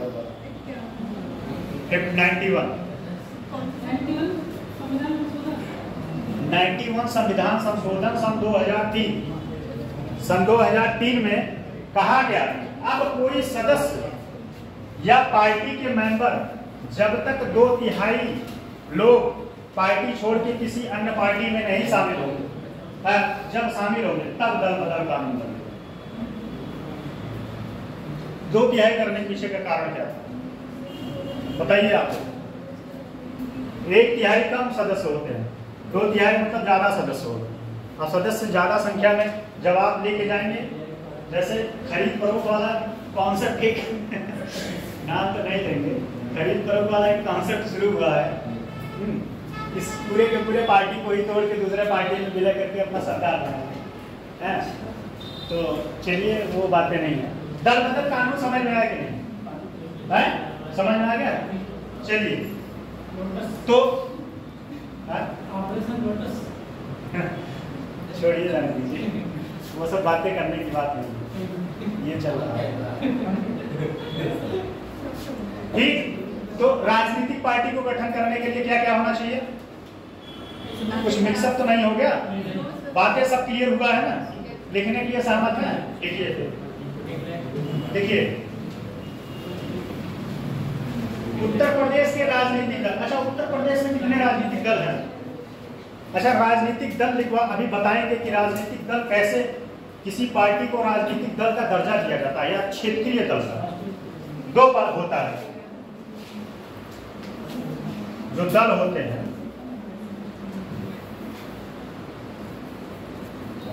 दर्जा कैसे दिया जाता है? एक राष्ट्रीय होता है और एक होता है क्षेत्रीय। ये बताइए कौन बता सकता है कि राष्ट्रीय दर्जा प्राप्त करने के लिए क्या होना चाहिए कंडीशन, और क्षेत्रीय दर्जा प्राप्त होने के लिए क्या कंडीशन? जो बता दिया वो मन जीत लेगा। बताइए, राष्ट्रीय दर्जा प्राप्त करने ये आप लोग पढ़े होंगे कॉलेज, नहीं पढ़े? बताइए, आप लोग महाराज को बताइए, आप लोग एकदम सुस्त पढ़े हैं, बताइए। दो स्टेट राष्ट्रीय पार्टी, राष्ट्रीय का पहले बताइए। मतलब 2 स्टेट में वो विजेता होनी चाहिए। ऐसे कुछ है, वैसे कुछ तो बहुत कुछ, आम आदमी पार्टी ऐसे कुछ तो बहुत कुछ। अच्छा, ये बताइए सिंपल सी बात, इस समय कितने राष्ट्रीय पार्टी हैं? हाँ, नाम बता सकते? हाँ बताइए। सपा कौन सा कर बोला भाई? राष्ट्रीय पार्टी है?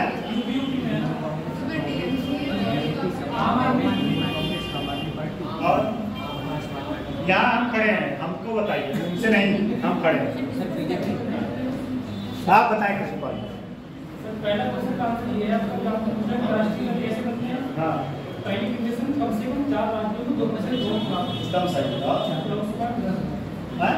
लोकसभा में कम से कम 4 राज्यों में हाँ। 2% से अधिक वोट प्राप्त होते हैं। बहुत इसलिए बैक मतलब का होना चाहिए। हम पहले हाँ, ये टेक्निकल पॉइंट है, यूपीएससी फंसा सकता है। दूसरी कम से कम उसके सांसद 5 होने चाहिए, कम से कम 5। हाँ, और कम से कम और अपने स्टेट के बाहर के सांसद होने चाहिए। अपने स्टेट के बाहर। और हमारा क्वेश्चन क्या था? आपके आंसर सुनने में हम क्वेश्चन बोल कितने पार्टी? कितनी पार्टी प्रेजेंट है में? हाँ। 5 या 6 समथिंग है। 6 तो है। सर बीजेपी बीजेपी होगा आपका समाजवादी। एक अच्छा, क्षेत्रीय पार्टी कितने हैं उत्तर प्रदेश? यहाँ पे 4 समथिंग है, बस 2 तो पता है। हैं? 2 तो पता है। 2 बता, 2 तो सबको पता है। काफी बात है, पता है। लाभ है। चुनाव लड़ना है नहीं? आप प्रधान जी बताइए प्रधान जी। कौन कौन? हाँ, और समाजवादी पार्टी, बहुजन समाजवादी पार्टी और समाजवादी पार्टी। चलिए छोड़िए, हैं? आप लोग बताएं, आप बताइए। नहीं पता, पार्टी नहीं पता, क्षेत्र में आप बताएं। राजनीति में इंटरेस्ट रखते होंगे, राजभर का नाम सुने? राजभर का नाम सुने नहीं? जो कहा था पीला गमछा लेके जाइए और कहीं भी काम सुना जाए।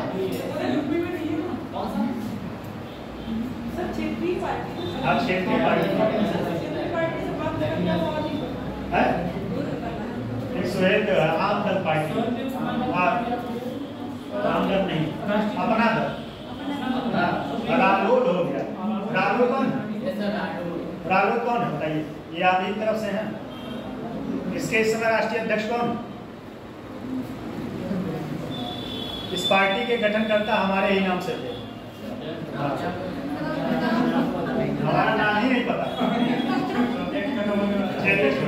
चलिए देखिए, वो हमारा मतलब नहीं है, बस बता दें। अजीत चौधरी नाम था, वह रालोद पार्टी का गठन किया।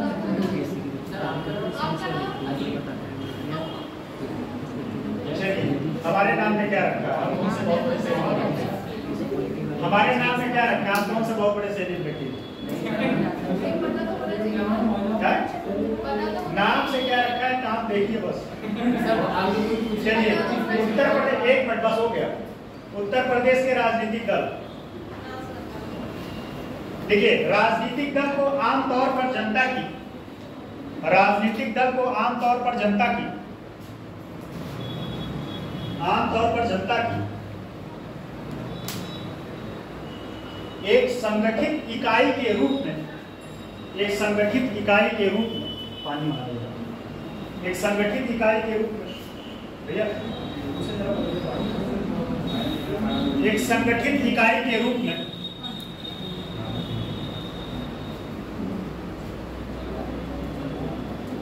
प्रस्तुत किया जाता है, जो सामान्य सिद्धांतों पर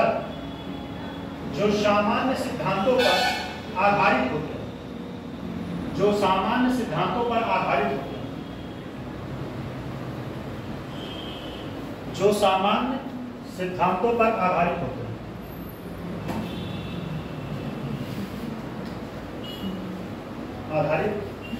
हैं, और राजनीतिक प्रणाली के बारे में इसके कुछ सामान्य लक्ष्य होते हैं। इसके या इनके दोनों बात लिख सकते हैं। इनके कुछ सामान्य लक्ष्य होते हैं। राजनीतिक दल संवैधानिक उपायों के द्वारा, राजनीतिक सत्ता चाहते हैं,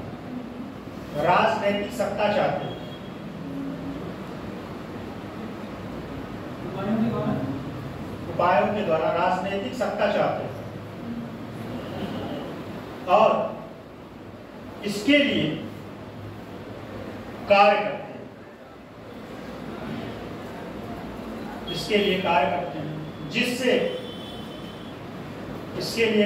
हैं, जिससे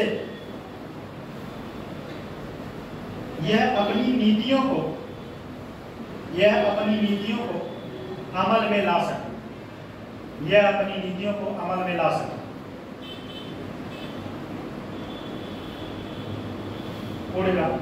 यह समान सोच वाले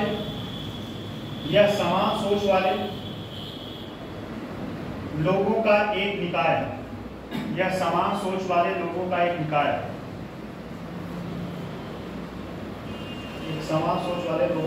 है।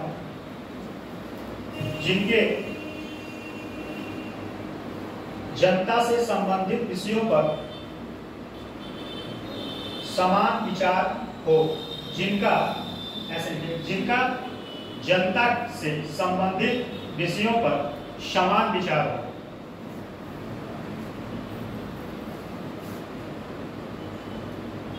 अब एक पॉलिटिशियन है, एक फिलोसफर है, एक थिंकर है, उनका नाम लिखिए, गिलक्रिस्ट, वही एडम गिलक्रिस्ट कहाँ का है?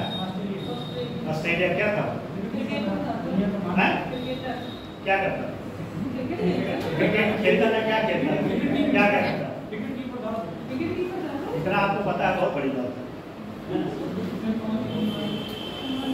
गिलक्रिस्ट के अनुसार, ये गिलक्रिस्ट वो वाला नहीं, गिलक्रिस्ट ध्यान दीजिए।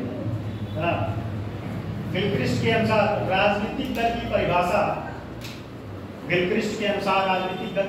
इन्वर्टेड कामा में लिखिएगा, इसको कोड करिएगा, एग्जाम परिभाषा लिखिएगा, इन्वर्टेड कामा। नागरिकों का एक संगठित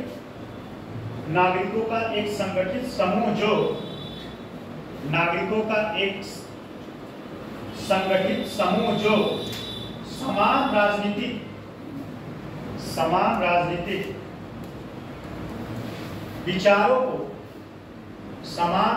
विचारों को व्यक्त करते हैं और जो एक राजनीतिक इकाई के रूप में कार्य करते हुए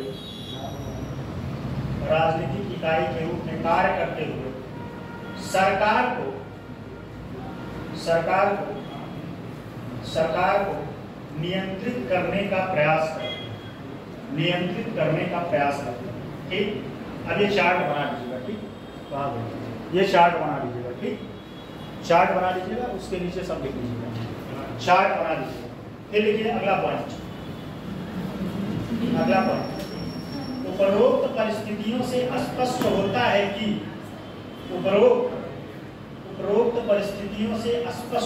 है कि राजनीतिक दल संगठित निकाय होते हैं। दोनों क्रम फिर से जीत गया, बताएं नहीं, फिर से जीत गया। इंडिया के लिए सही है, इंडिया की फॉरेन पॉलिसी पे काफी इम्पैक्ट पड़ा, उससे चाइना भी काफी खुश है इस बार। सोच लीजिए ऐसे व्यक्ति जीत रहे हैं चुनाव, आप लोग भी कुछ करतब दिखाइए। उपरोक्त परिस्थितियों से स्पष्ट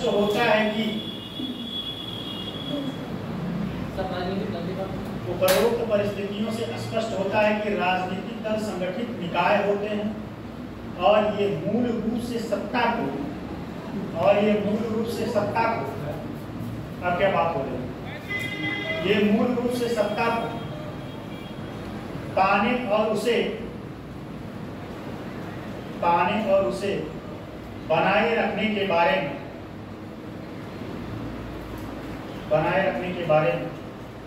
चिंतित रहते हैं। इनकी कुछ मुख्य विशेषता होती। अगला पॉइंट, राजनीतिक दल जनता का एक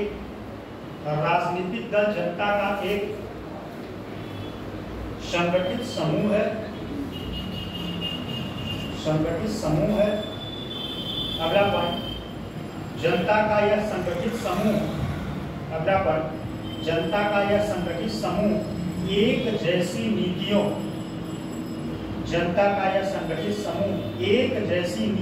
और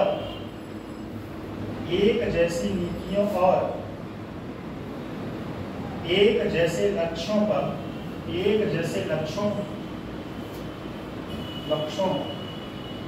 पर विश्वास करता है। अगला पॉइंट, इसका उद्देश्य सामूहिक प्रयासों द्वारा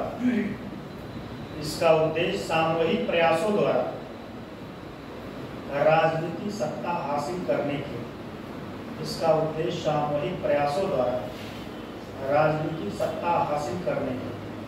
इर्द गिर्द घूमता है। इसका उद्देश्य सामूहिक प्रयासों द्वारा राजनीतिक सत्ता हासिल करने के इर्द गिर्द घूमता है। चलिए अगला देखिए, राज्य स्तरीय दलों को मान्यता के लिए दर्शाएं। कंडीशन क्या है, इसी राज्य दल जो है उसको मान्यता प्राप्त करने के लिए कंडीशन क्या है। हेडिंग, राज्य स्तरीय दलों की मान्यता के लिए दर्शाएं। अच्छा, ये प्रीलिम्स मेंस के लिए दोनों के लिए इंपॉर्टेंट है क्वेश्चन। राज्य स्तरीय, वही क्षेत्रीय, ब्रैकेट में लिखिएगा क्षेत्रीय। हेडिंग लिखिए, राज्य स्तरीय, समझाने सब समझा ही है।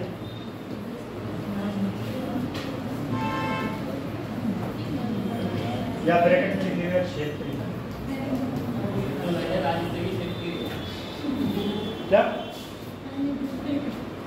क्या हुआ, कौन बोला कुछ? देखिए, वर्तमान में किसी दल को राज्य स्तरीय दल के रूप में वर्तमान में किसी दल को राज्य स्तरीय दल के रूप में तभी मान्यता दी जा सकती है जब वह जब वह, ये विभिन्न शर्तें हैं, देखिए, जब वह नंबर 1, जब वह नंबर 1 राज्य की विधानसभा, राज्य के विधानसभा के आम चुनाव में उस राज्य से कुल वैध मतों का, उस राज्य से कुल वैध मतों का 6% प्राप्त किया हो, 6% प्राप्त किया हो,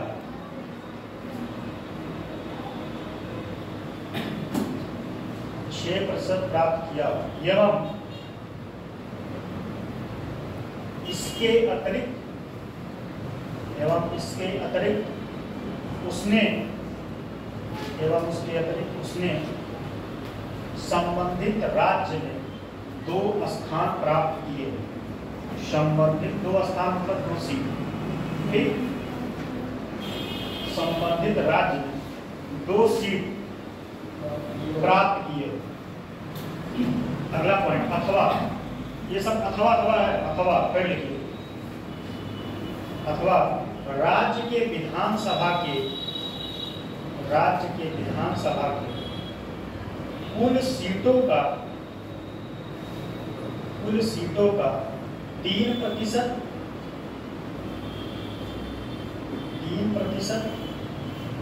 या 3 सीट, अब 3% और 3 सीटें दोनों अलग है, वैध मत का 3% प्राप्त हो या 3 सीटें प्राप्त हो, 3 सीटें जो भी ज्यादा हो प्राप्त किए हो, राज्य की विधानसभा के कुल स्थानों का 3% या 3 सीटें जो भी ज्यादा हो प्राप्त किए हो,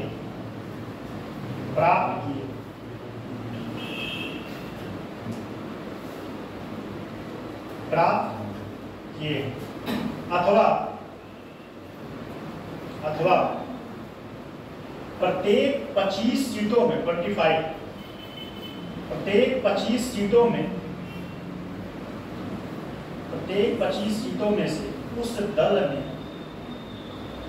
लोकसभा की कम से कम, प्रत्येक 25 सीटों में उस दल ने लोकसभा की कम से कम 1 सीट जीती, मतलब हर 25 सीट में 1 सीट, कम से कम 1 सीट जीती हो,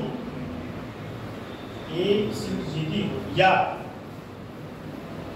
1 सीट जीती हो या लोकसभा के चुनाव में,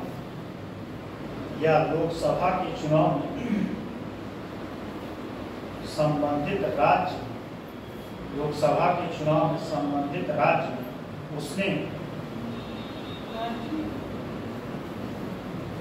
समझ लीजिए, लोकसभा के चुनाव में संबंधित राज्य में उसने विभाजन से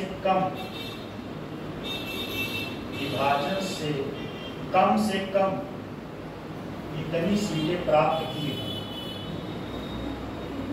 इतनी सीटें प्राप्त की। अथवा अगला पॉइंट के, अथवा लोकसभा के लिए कोई कंडीशन अगर उस पर इम्प्लीमेंट होता है तो राजनीतिक दर्जा प्राप्त होगा। ये नहीं कि सारा कंडीशन, ये 4-5 पॉइंट में से कोई अगर वो फॉलो करता है, अथवा लोकसभा के लिए हुए आम चुनाव में, अथवा लोकसभा के लिए हुए आम चुनाव में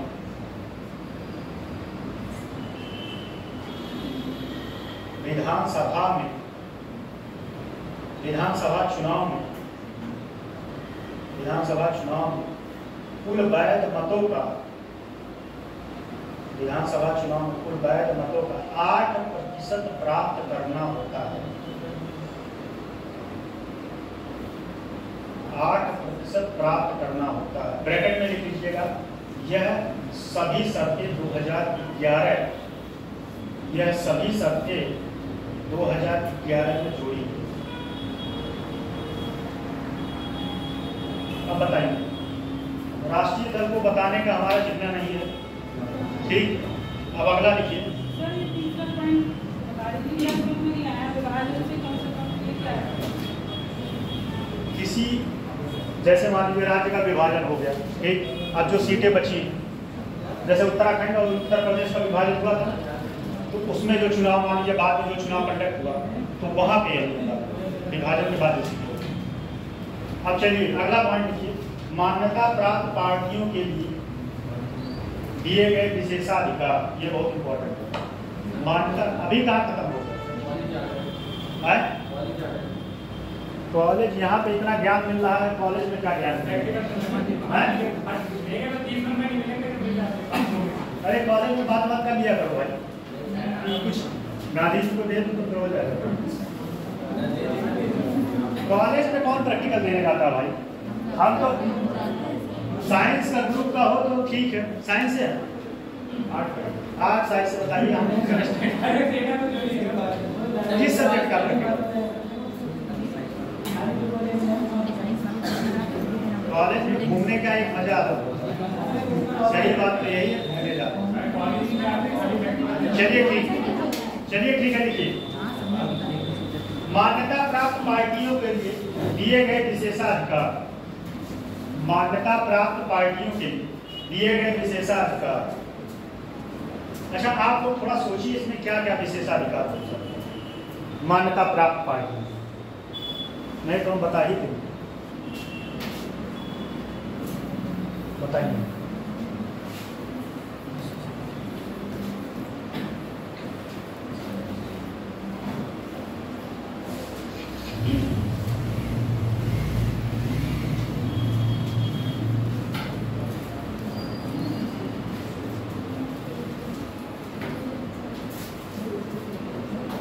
कौन बता सकता है विशेषाधिकार क्या होगा? पहला पॉइंट, इनका चुनाव चिन्ह होगा, क्या होगा? सिंबल होगा। अभी हाल ही में इन दो व्यक्तियों के बीच चुनाव चिन्ह को लेकर काफी विवाद खड़ा हो गया। आप लोग को इसी भी राजनीति में ज्यादा इंटरेस्ट नहीं रखते, जो पुरुष वर्ग है, जो हमारे देश के युवा भविष्य हैं, आप लोग के युवा भविष्य, आप लोग बताएं कि जो है पानी मांगे पानी नहीं दिए,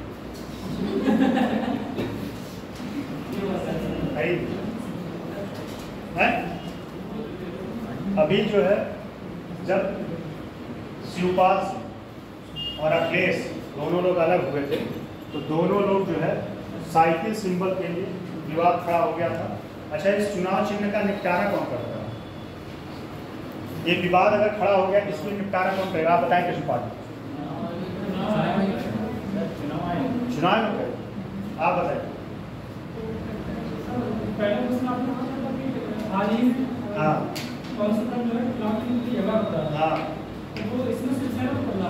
वो वहाँ हम वहाँ की नहीं बात करते, हाँ वो सही है। शिवसेना तो शिवपाल, अरे हाल ही कह दी वहाँ के चलिए 4-5 साल पहले की बात, वो तो शिवपाल वाला चल ही रहा है, शिवपाल वाला चल रहा है। फिर अभी कुछ दिन पहले चिराग पासवान का नाम जानते हैं, बिहार चिराग पासवान और उनके चाचा के बीच विवाद हो गया। और एक बात और बताएं, चिराग पासवान की सारी पार्टी जितने सदस्य थे सब लोकसभा जीते। पहला आप समझिए टॉपिक, पहली बात तो उनका चुनाव चिन्ह होगा, ठीक। और दूसरी बात, उन्हें अपना प्रचार करने के लिए रेडियो और टेलीविज़न पर अपना प्रचार कर सकते हैं। क्या कर सकते हैं? रेडियो और टेलीविज़न पे प्रचार कर सकते हैं, रेडियो और टीवी पे प्रचार। तीसरी बात, वह पार्टी फंड में पैसा पा सकते हैं। क्या पार्टी फंड में पैसा कैसे मिलता है बताएगा? तो चुनावी फंड का नाम सुना है, बड़ा विवाद में रहा। क्या होगा? क्या होगा? बॉन्ड होता हो तो हमें नहीं पता, वो बॉन्ड क्या होता है? कोई बता पाएगा? बताइए क्या होता है? चुनावी बॉन्ड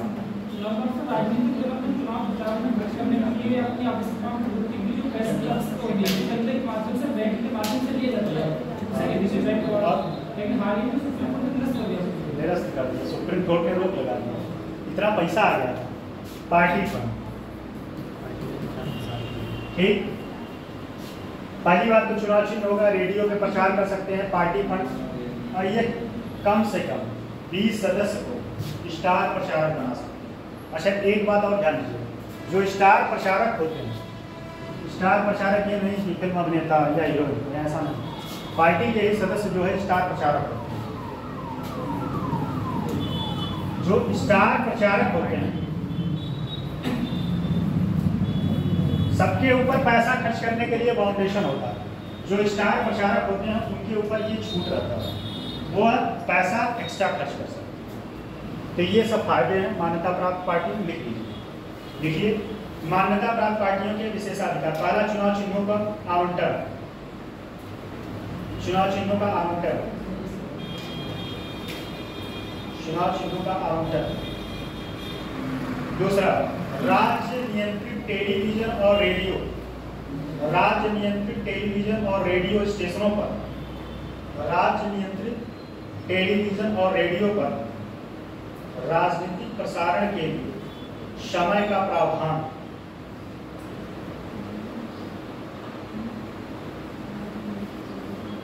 राजनीतिक प्रसारण के लिए समय का प्रावधान मतलब वो टाइम मांग सकते हैं, हमें एक टाइम चाहिए कि हम प्रसारण करेंगे, अपने चुनाव का एजेंडा बताएंगे, हम अपना मोटिव बताएंगे।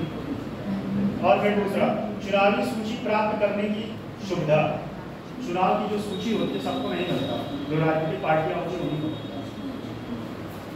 तीसरा पॉइंट, चौथा 55, पूरे देश में एक विशिष्ट, पूरे देश में एक विशिष्ट चुनाव चिन्ह प्रदान किया जाता है। ध्यान, एक मिनट काट लीजिए, पूरे देश नहीं प्रदेश लीजिए, क्योंकि यहाँ केंद्रीय स्तर पर बात है, प्रदेश लीजिए। जो इसके लिए आरक्षित होता है, मतलब साइकिल के चुनाव चिन्ह पे और कोई नहीं लड़ सकता, वो सपा का कैंडिडेट ही लड़ सकता है। कमल के चुनाव चिन्ह पे आप नहीं लड़ सकते, वह बीजेपी का कैंडिडेट अगर आपको देगा तो आप लड़ सकते। अगला, अब अगला हेडिंग है लोकतंत्र में राजनीतिक दलों का महत्व। ये बहुत, ये आपका क्वेश्चन मेंस यूपी स्पेशल के लिए भी इंपॉर्टेंट है और आपका पॉलिटिक्स के लिए। राजनीतिक, लोकतंत्र में राजनीतिक दलों का महत्व।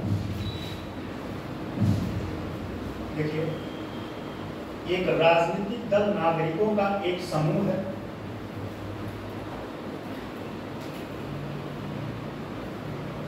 एक समूह है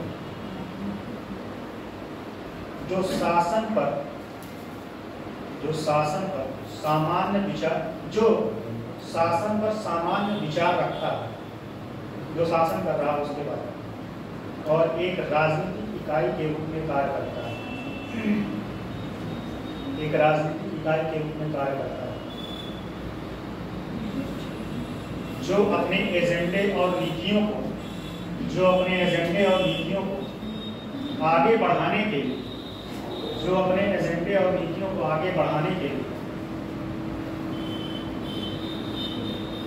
जो अपने एजेंडे और नीतियों को आगे बढ़ाने के लिए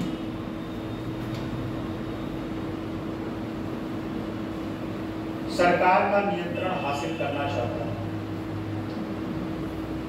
सरकार का नियंत्रण हासिल करना चाहता है।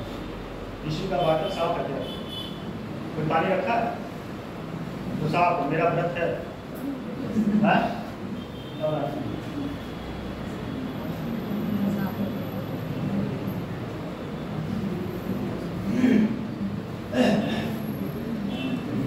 नियंत्रण हासिल करना।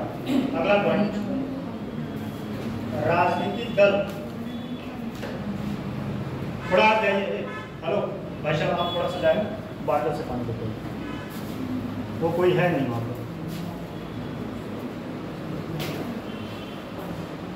राजनीतिक दल सरकार या विपक्ष में, राजनीतिक दल सरकार या विपक्ष में लोगों और उनका प्रतिनिधित्व करने वाले के बीच एक निरंतर संबंध बनाए रखें, एक निरंतर संबंध बनाए रखें। अगला पॉइंट, अगला पॉइंट, प्रतिनिधि लोकतंत्र की उचित प्रतिनिधि लोकतंत्र के उचित कामकाज के लिए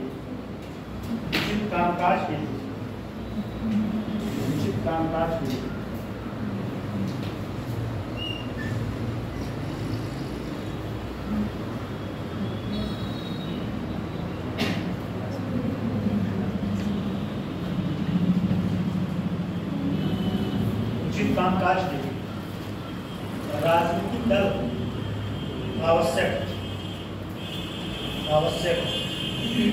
वे हर राजनीतिक व्यवस्था में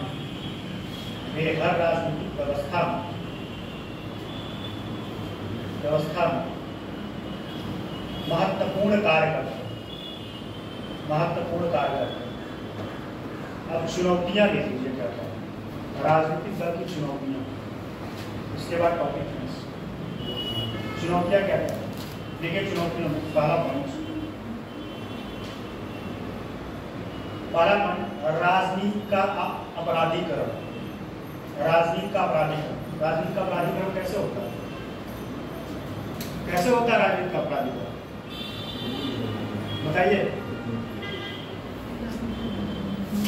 चलिए अगला पॉइंट, दलीय लोकतंत्र का अभाव। ये पॉइंट समझिए, दलीय लोकतंत्र का अभाव। जो राजनीतिक दल होते हैं उसमें जो व्यक्ति होता है, ठीक, जो सांसद या विधायक जो भी होता है, उनका खुद का अभिव्यक्ति नहीं होता। जैसे पार्टी गाइडलाइन के अगेंस्ट जाके वो कोई काम नहीं कर सकते। अगर कोई काम करते हैं तो उनके ऊपर दल बदल कानून का, इसीलिए पॉइंट करेंगे। ठीक, अगला पॉइंट देखिए,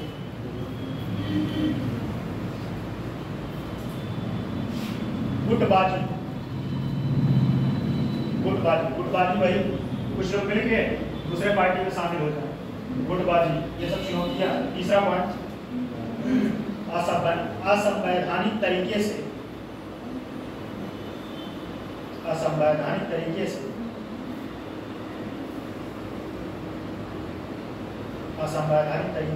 अपनाना। असंवैधानिक तरीके से क्या? सत्ता अपनाना, किसी को खरीद फरोख्त करके, ये गलत है।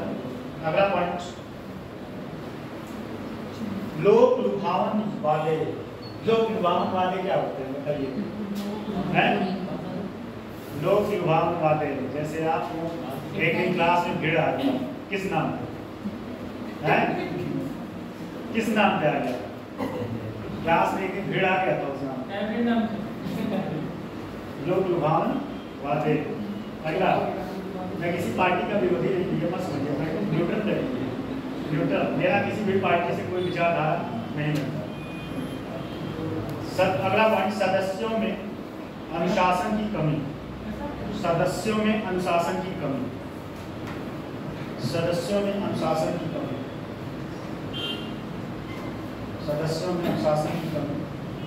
और एक और सबसे ज्यादा खतरनाक पॉइंट, सांप्रदायिक का। सबसे खतरनाक, सांप्रदायिक मतलब क्या होता है?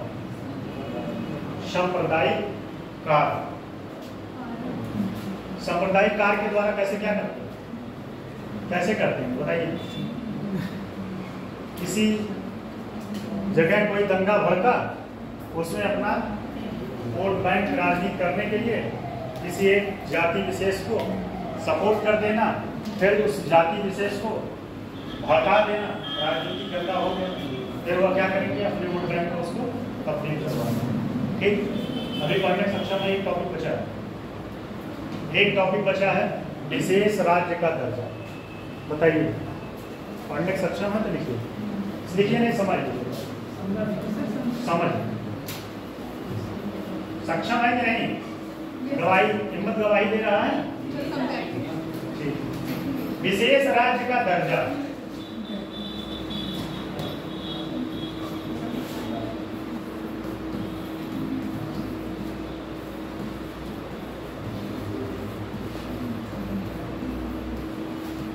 देखिए आप समझ लीजिए, कल इसको जो है लिखवा देंगे।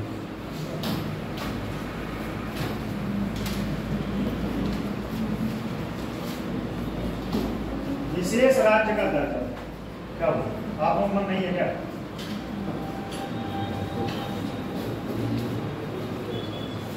पहली बात तो देख लीजिए इसमें शर्तें क्या क्या है।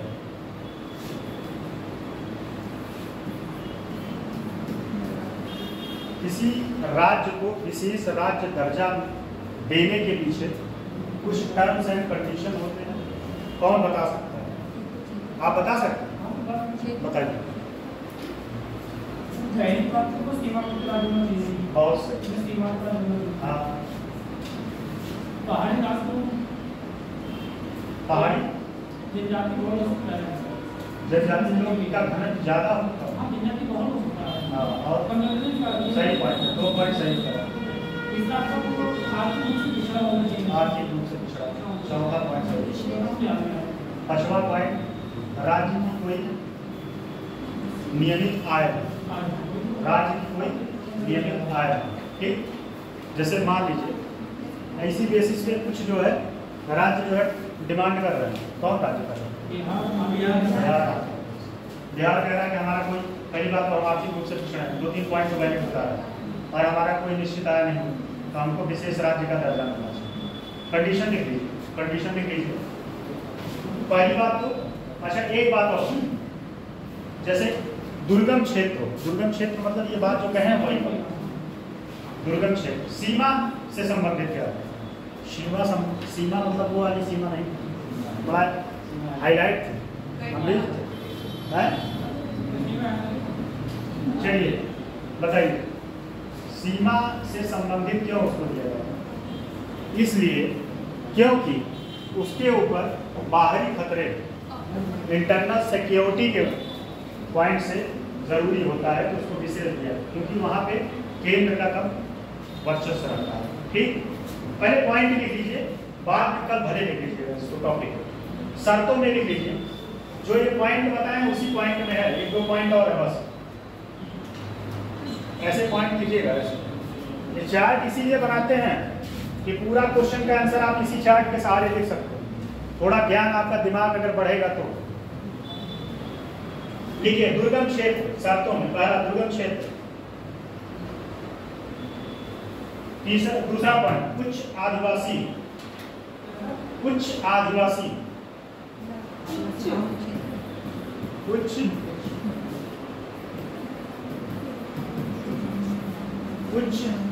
आदिवासी या ज्यादा। ठीक, आय निर्धारण न होना, आय निर्धारण न होना, जनसंख्या घनत्व कम, जनसंख्या घनत्व कम। अच्छा प्लीज बताइए, जनसंख्या घनत्व के कम आधार पर किसको विशेष राज्य का दर्जा दिया? अगर ये पॉइंट आप पकड़ लिए तो आप बता देंगे। पहली बात तो ये पता होना चाहिए कि जनसंख्या घनत्व किस राज्य का कम है? अरुणाचल प्रदेश, और उसको भी दर्जा है। टोटल कितने विशेष राज्य का दर्जा था? विशेष राज्य का दर्जा कितने मिला? 11। इस 11 राज्य में नाम कोई बता सकता है? लेकिन सिंपल याद करने का तरीका ना, सिंपल याद करने का तरीका देखिए, जितने पूर्वोत्तर राज्य हैं उसको जोड़ लीजिए, और 4 राज्य को अलग से, जम्मू कश्मीर, ठीक, हिमाचल प्रदेश और बिहार, कहाँ? हिमाचल प्रदेश और उत्तराखंड। कौन कौन? जम्मू कश्मीर, हिमाचल प्रदेश और उत्तराखंड। पूर्वोत्तर राज्य का नाम बताइए, कौन बता सकता है? पूर्वोत्तर राज्य में सब शामिल है, आप बताइए। पूर्वोत्तर राज्य नहीं बता पाए तो यही सबको ऊपर बैठक करवाएं। बताइए कौन कौन? एक लोग बताएं, आप बताइए। अरुणाचल प्रदेश, असम, मेघालय, मिजोरम, त्रिपुरा, नागालैंड और एक, ये सारे विशेष राज्य का दर्जा अनुच्छेद कहां से कहां तक है बताएगा? कौन बताएगा? किसी को याद है?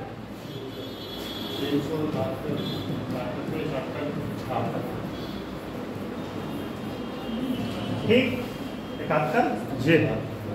ठीक है, इसमें भी हर पॉइंट का एक है।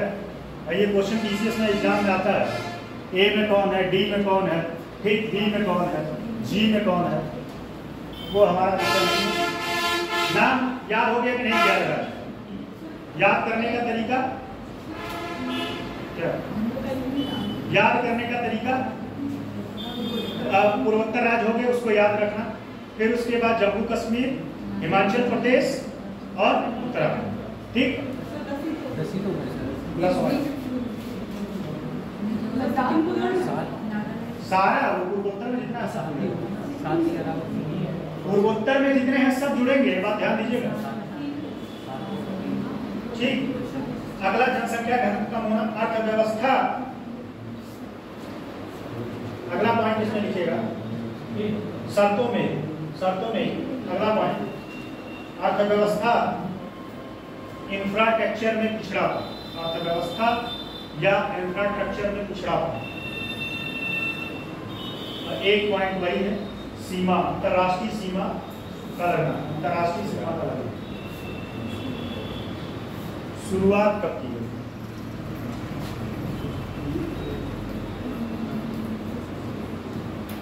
कौन सुझाव दिया?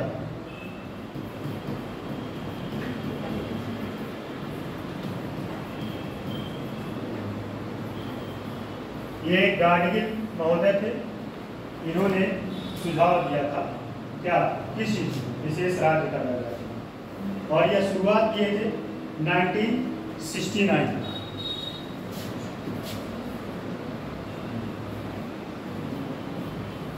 गाडगिल समिति ने सुझाव दिया था 1969। ठीक, गाडगिल समिति ने सुझाव दिया था 1969। फिर इसका लाभ क्या है? बहुत इंपॉर्टेंट है। आखिर इतने राज्य वाले परेशान क्यों होते हैं कि हमको विशेष राज्य का दर्जा दिया गया? क्यों परेशान होते हैं बताइए? विशेष पैकेज तो सही है। विशेष पैकेज में क्या फायदा? फायदा क्या है विशेष पैकेज में? क्या? चलिए मैं बताता हूँ। पहली बात तो इनको जो अनुदान मिलता है केंद्र से जो अनुदान मिलता है उसका 90% पैसा अनुदान के रूप में मिलता है। किसमें? अनुदान के रूप में। और 10% पैसा क्या करना रहता है? रिटर्न करना रहता है। ठीक, और एक इसमें टेक्निकल पॉइंट और किताब में जहाँ तक नहीं मिलेगा, इस पैसे का जो अनुदान मिला इसका नियम होता है, कंडीशन कि इस पैसे को आपको खर्च, जैसे राज्य जो होते हैं उनको जो अनुदान मिलता है वो पैसा अगर आपका नहीं खर्च हो पाए तो लैप्स हो जाएगा। ठीक, लेकिन इनके साथ ये नहीं। इनके साथ जो अनुदान मिलता, मान लीजिए अगर 3000 मिल गया करोड़, अगर ये 3000 करोड़ रुपया नहीं खर्च कर पाए, जो पैसा बचा रहेगा वह अगले वित्तीय वर्ष के लिए जुड़ जाएगा और पार्टी अब फिर से पैसा इनको मिलेगा। ये बात समझेंगे। लाभ क्या है? इनको 90% अनुदान के रूप में मिलता। अनुदान मतलब उसके इनको पैसा नहीं चुकाना रहता, 10% का इनको चुकाना पड़ता है। जो पैसा बचता है वह अगले बार भी शामिल हो जाता है। लेकिन राज्य जो होते हैं उनको क्या कंडीशन है उसमें बताइए? उसमें क्या होता है अनुदान? उसमें 70% राज्य जो विशेष राज्य दर्जा नहीं प्राप्त है उनको 70% पैसा किसमें मिलता है? बताइए।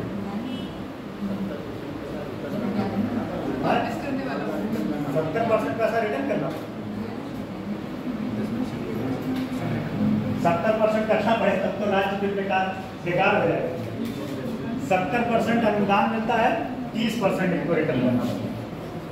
लेकिन इनके साथ एक समस्या ये है कि अगर ये पैसा साल भर में नहीं खर्च कर पाए तो ये जुड़ेगा नहीं। ठीक, ये बात समझ में है?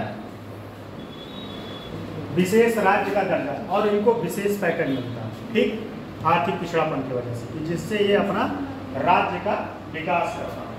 ये इसके कुछ लाभ, ठीक, उसको आर्थिक प्रोत्साहन दे देते हैं। और एक पॉइंट और लिख लीजिए इसमें, हानि क्या है? हानि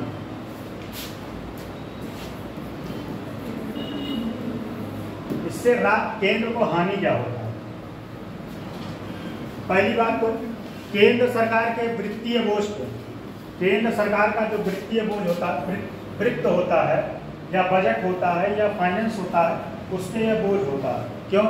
क्योंकि भाई आप पैसा ले लेंगे, जो पैसा राज्य केंद्र जो है किसी और कल्याणकारी योजनाओं में लगाता, वह पैसा आप अकेले लेके बैठ गए, तो यह वित्तीय बोझ का काम करता है।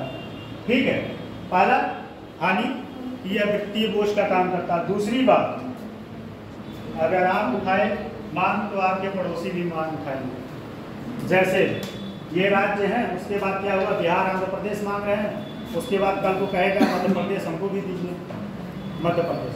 तो ये नुकसान क्या है कि एक राज्य अगर मांग उठाएगा तो उसकी देखा देखी और भी राज्य मांग उठाएंगे।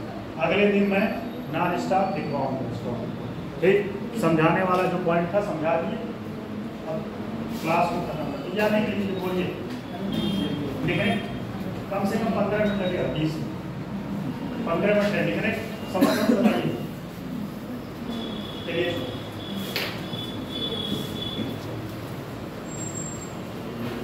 टॉपिक में कोई कंफ्यूजन तो नहीं रहा ना? चिल्लाते चिल्लाते मेरा गला सूख गया।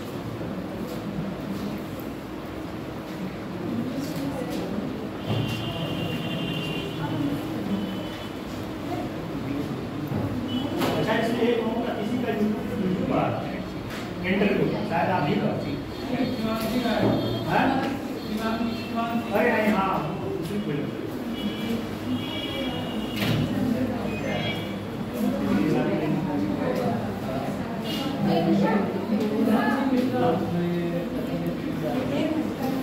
किसी का फोटो है नहीं?